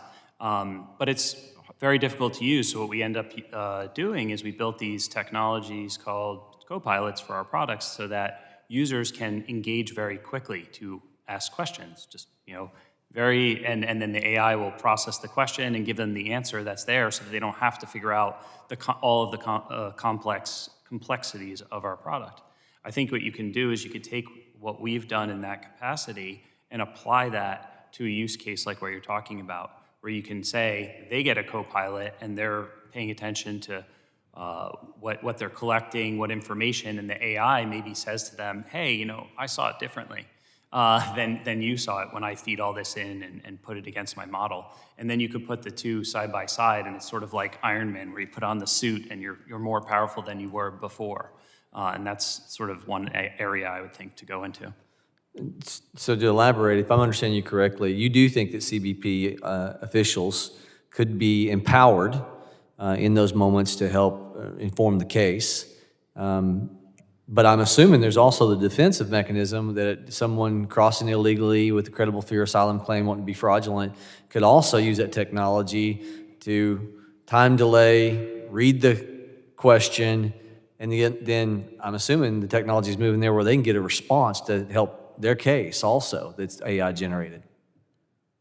Yeah, I'm definitely not an expert on, the border and how those policies are to figure out, what the best way is on immigration and other things. However, the thought process is the types of things we're doing with AI to enable customers or prevent cyber threats, the model is similar for really anybody who's collecting data to make better decisions that they might not otherwise do by themselves. Let me move on. The rise of AI, the significant question about, concerns, constitutional, election, AI can be very dangerous. We know with China, social credit scores and the ability to have facial recognition, AI powered, that then may produce a different outcome depending upon whether you adhere to the government's positions or not. So there's a real fear, and it's a credible fear out there for those of us that think this could be used or weaponized against a nation's citizenry. I want to ask, from your perspective, the significant concerns you have regarding the AI of the future, and if anybody wants to talk about election fraud, specifically candidates that can be created to look like they're saying something that they're not actually saying, and how that can be generated. The ability for a user, I'm not talking about government regulation here, but for a user to have a fact check, something that could be encrypted where I could have the ability to determine whether or not that was created or if that's an actual video. Anybody wants to respond to that? Sure, I think the identity of the creator is actually a very important component up front, Mr. Chairman, Mr. Congressman. And I believe that right now that is not actually associated with most of the videos. It is shared openly. It is shared on open sites, and you can never really tell who created the original video. If you had the ability to be able to do so, at least you would have some confidence that the video itself was actually created originally by the initial creator. But there is some watermarking tools and other technologies being used by other companies that there's some investment in that space currently today to be able to assess it. Interesting. I want to honor the time here. With that, I yield to the gentlelady from New York, Ms. Clark, for her 5 minutes. Thank you, Mr. Chairman, and I thank our ranking member in absentia for holding this important hearing. Let me also thank our panel of witnesses for bringing their expertise to bear today. The rapid advancements in artificial intelligence and cybersecurity represent significant new opportunities and challenges with respect to securing the homeland. Every day, developers are creating new AI tools to better identify and respond to the increasing number of cyber attacks. But while AI is a critical tool in our cyber defenses, it is also still created and deployed by human beings. AI systems are trained on data sets which often replicate human biases, and thus the bias is built into the very technology created to improve our lives and keep us safe. For example, AI designed for law enforcement purposes that was trained on historic police or crime data may serve to reproduce or expand existing inequities in policing, as those are not an accurate reflection of crime, but rather of police activity and crime reporting, which can be fraught with bias. While artificial intelligence and cybersecurity will remain important elements defending the country, these are not just technological issues, but critical civil and human rights issues as well. To that end, Mr. Chairman, I ask unanimous consent to enter into the record an insightful article on this topic published in Wired. Without objection, so ordered. Thank you, Mr. Chairman. This article, written by Nicole Tisdale, a former staffer of this committee and the National Security Council, provides valuable context on the societal impacts of cyber threats, the need for inclusive cybersecurity strategies. Developers and deployers of artificial intelligence, whether in the realm of securing the homeland or providing a service to consumers, must be thoughtful and intentional in the creation and rollout of this technology. Similarly, we as policymakers must be deliberate and meticulous in our choices as we work towards major legislative efforts, such as creating a framework for the use of AI and securing the homeland, as well as in crafting a comprehensive data privacy standard, which remains foundational to our work on AI and the range of other issues. We must all take care to ensure that civil rights and the principles of our democracy are baked into this emerging technology, because once it gets out, there will be no putting the genie back in the bottle. Mr. Sikorsky, you've encouraged the government to consider different standards for different use cases, recognizing that certain uses of AI may not pose the same civil liberties concerns as others. Can you elaborate on why you think such differentiation is important and how you think the federal government should identify which uses of AI should trigger heightened security while keeping American civil rights top of mind? That's an excellent question, Congresswoman. I think about, whenever you're applying security to something, people see it as an inconvenience. They don't want to do it. So, and especially when it comes to innovation as well. People are moving very fast with this technology, and we need to think about security as we do it rather than just rushing to get it out there. Because like you said, it's unstoppable once it's out, right? The genie's out of the bottle. So I think that when I look at cybersecurity specifically and the defense challenges we have, we spoke earlier about the amount of threats and the amount of attacks going up over time. And that our adversaries, we also touched upon, are leveraging AI and trying to figure out how they could produce more attacks leveraging AI. So it's very important, I think, to keep innovating very quickly on the security side and focus on, well, that data is the ones and the zeros, the malware, what's happening on a system, what is vulnerable, and using that as the inputs to make the decisions. I think when it comes to things like you mentioned, policing, you could go to employment, credit, education, college application, wherever this ends up going, it's important to really take a look at those high-risk cases and take an approach to regulation that has a purpose and why you're doing it. Because in those impacts, it's really impacting people's lives in a way that maybe with cybersecurity, it's like we're helping people's lives by preventing them getting attacked. Very well, thank you. Mr. Paruk, do you agree that we should have different standards for different use cases? And what use cases do you believe pose the greatest civil rights and privacy risks? And other witnesses are also welcome to chime in. There are certainly some types of oversight that should be universal. A lot of the principles I mentioned for ensuring accurate results and efficacy, you'd want to apply across the board. But at the same time, there are certain forms of AI that do create heightened risk to individual rights and liberties that we do need to have heightened standards and safeguards for. Any type of AI, for example, that might be used to help make a designation that an individual should be the target of an investigation, subject to surveillance, or arrested. That's a obvious example where there's severe rights impacting ramifications to a use of AI that would warrant heightened scrutiny and a number of extra safeguards you would probably want to have in place to make sure that uses are efficacious and that you are not having problems such as the biases that you've mentioned. The gentlelady yields. With that, I want to thank the witnesses for your valuable testimony before this committee today. We would ask the witnesses to respond to any additional questions in writing pursuant to Committee Rule 7D. The hearing record will be open for 10 days. And without objection, this committee now stands adjourned.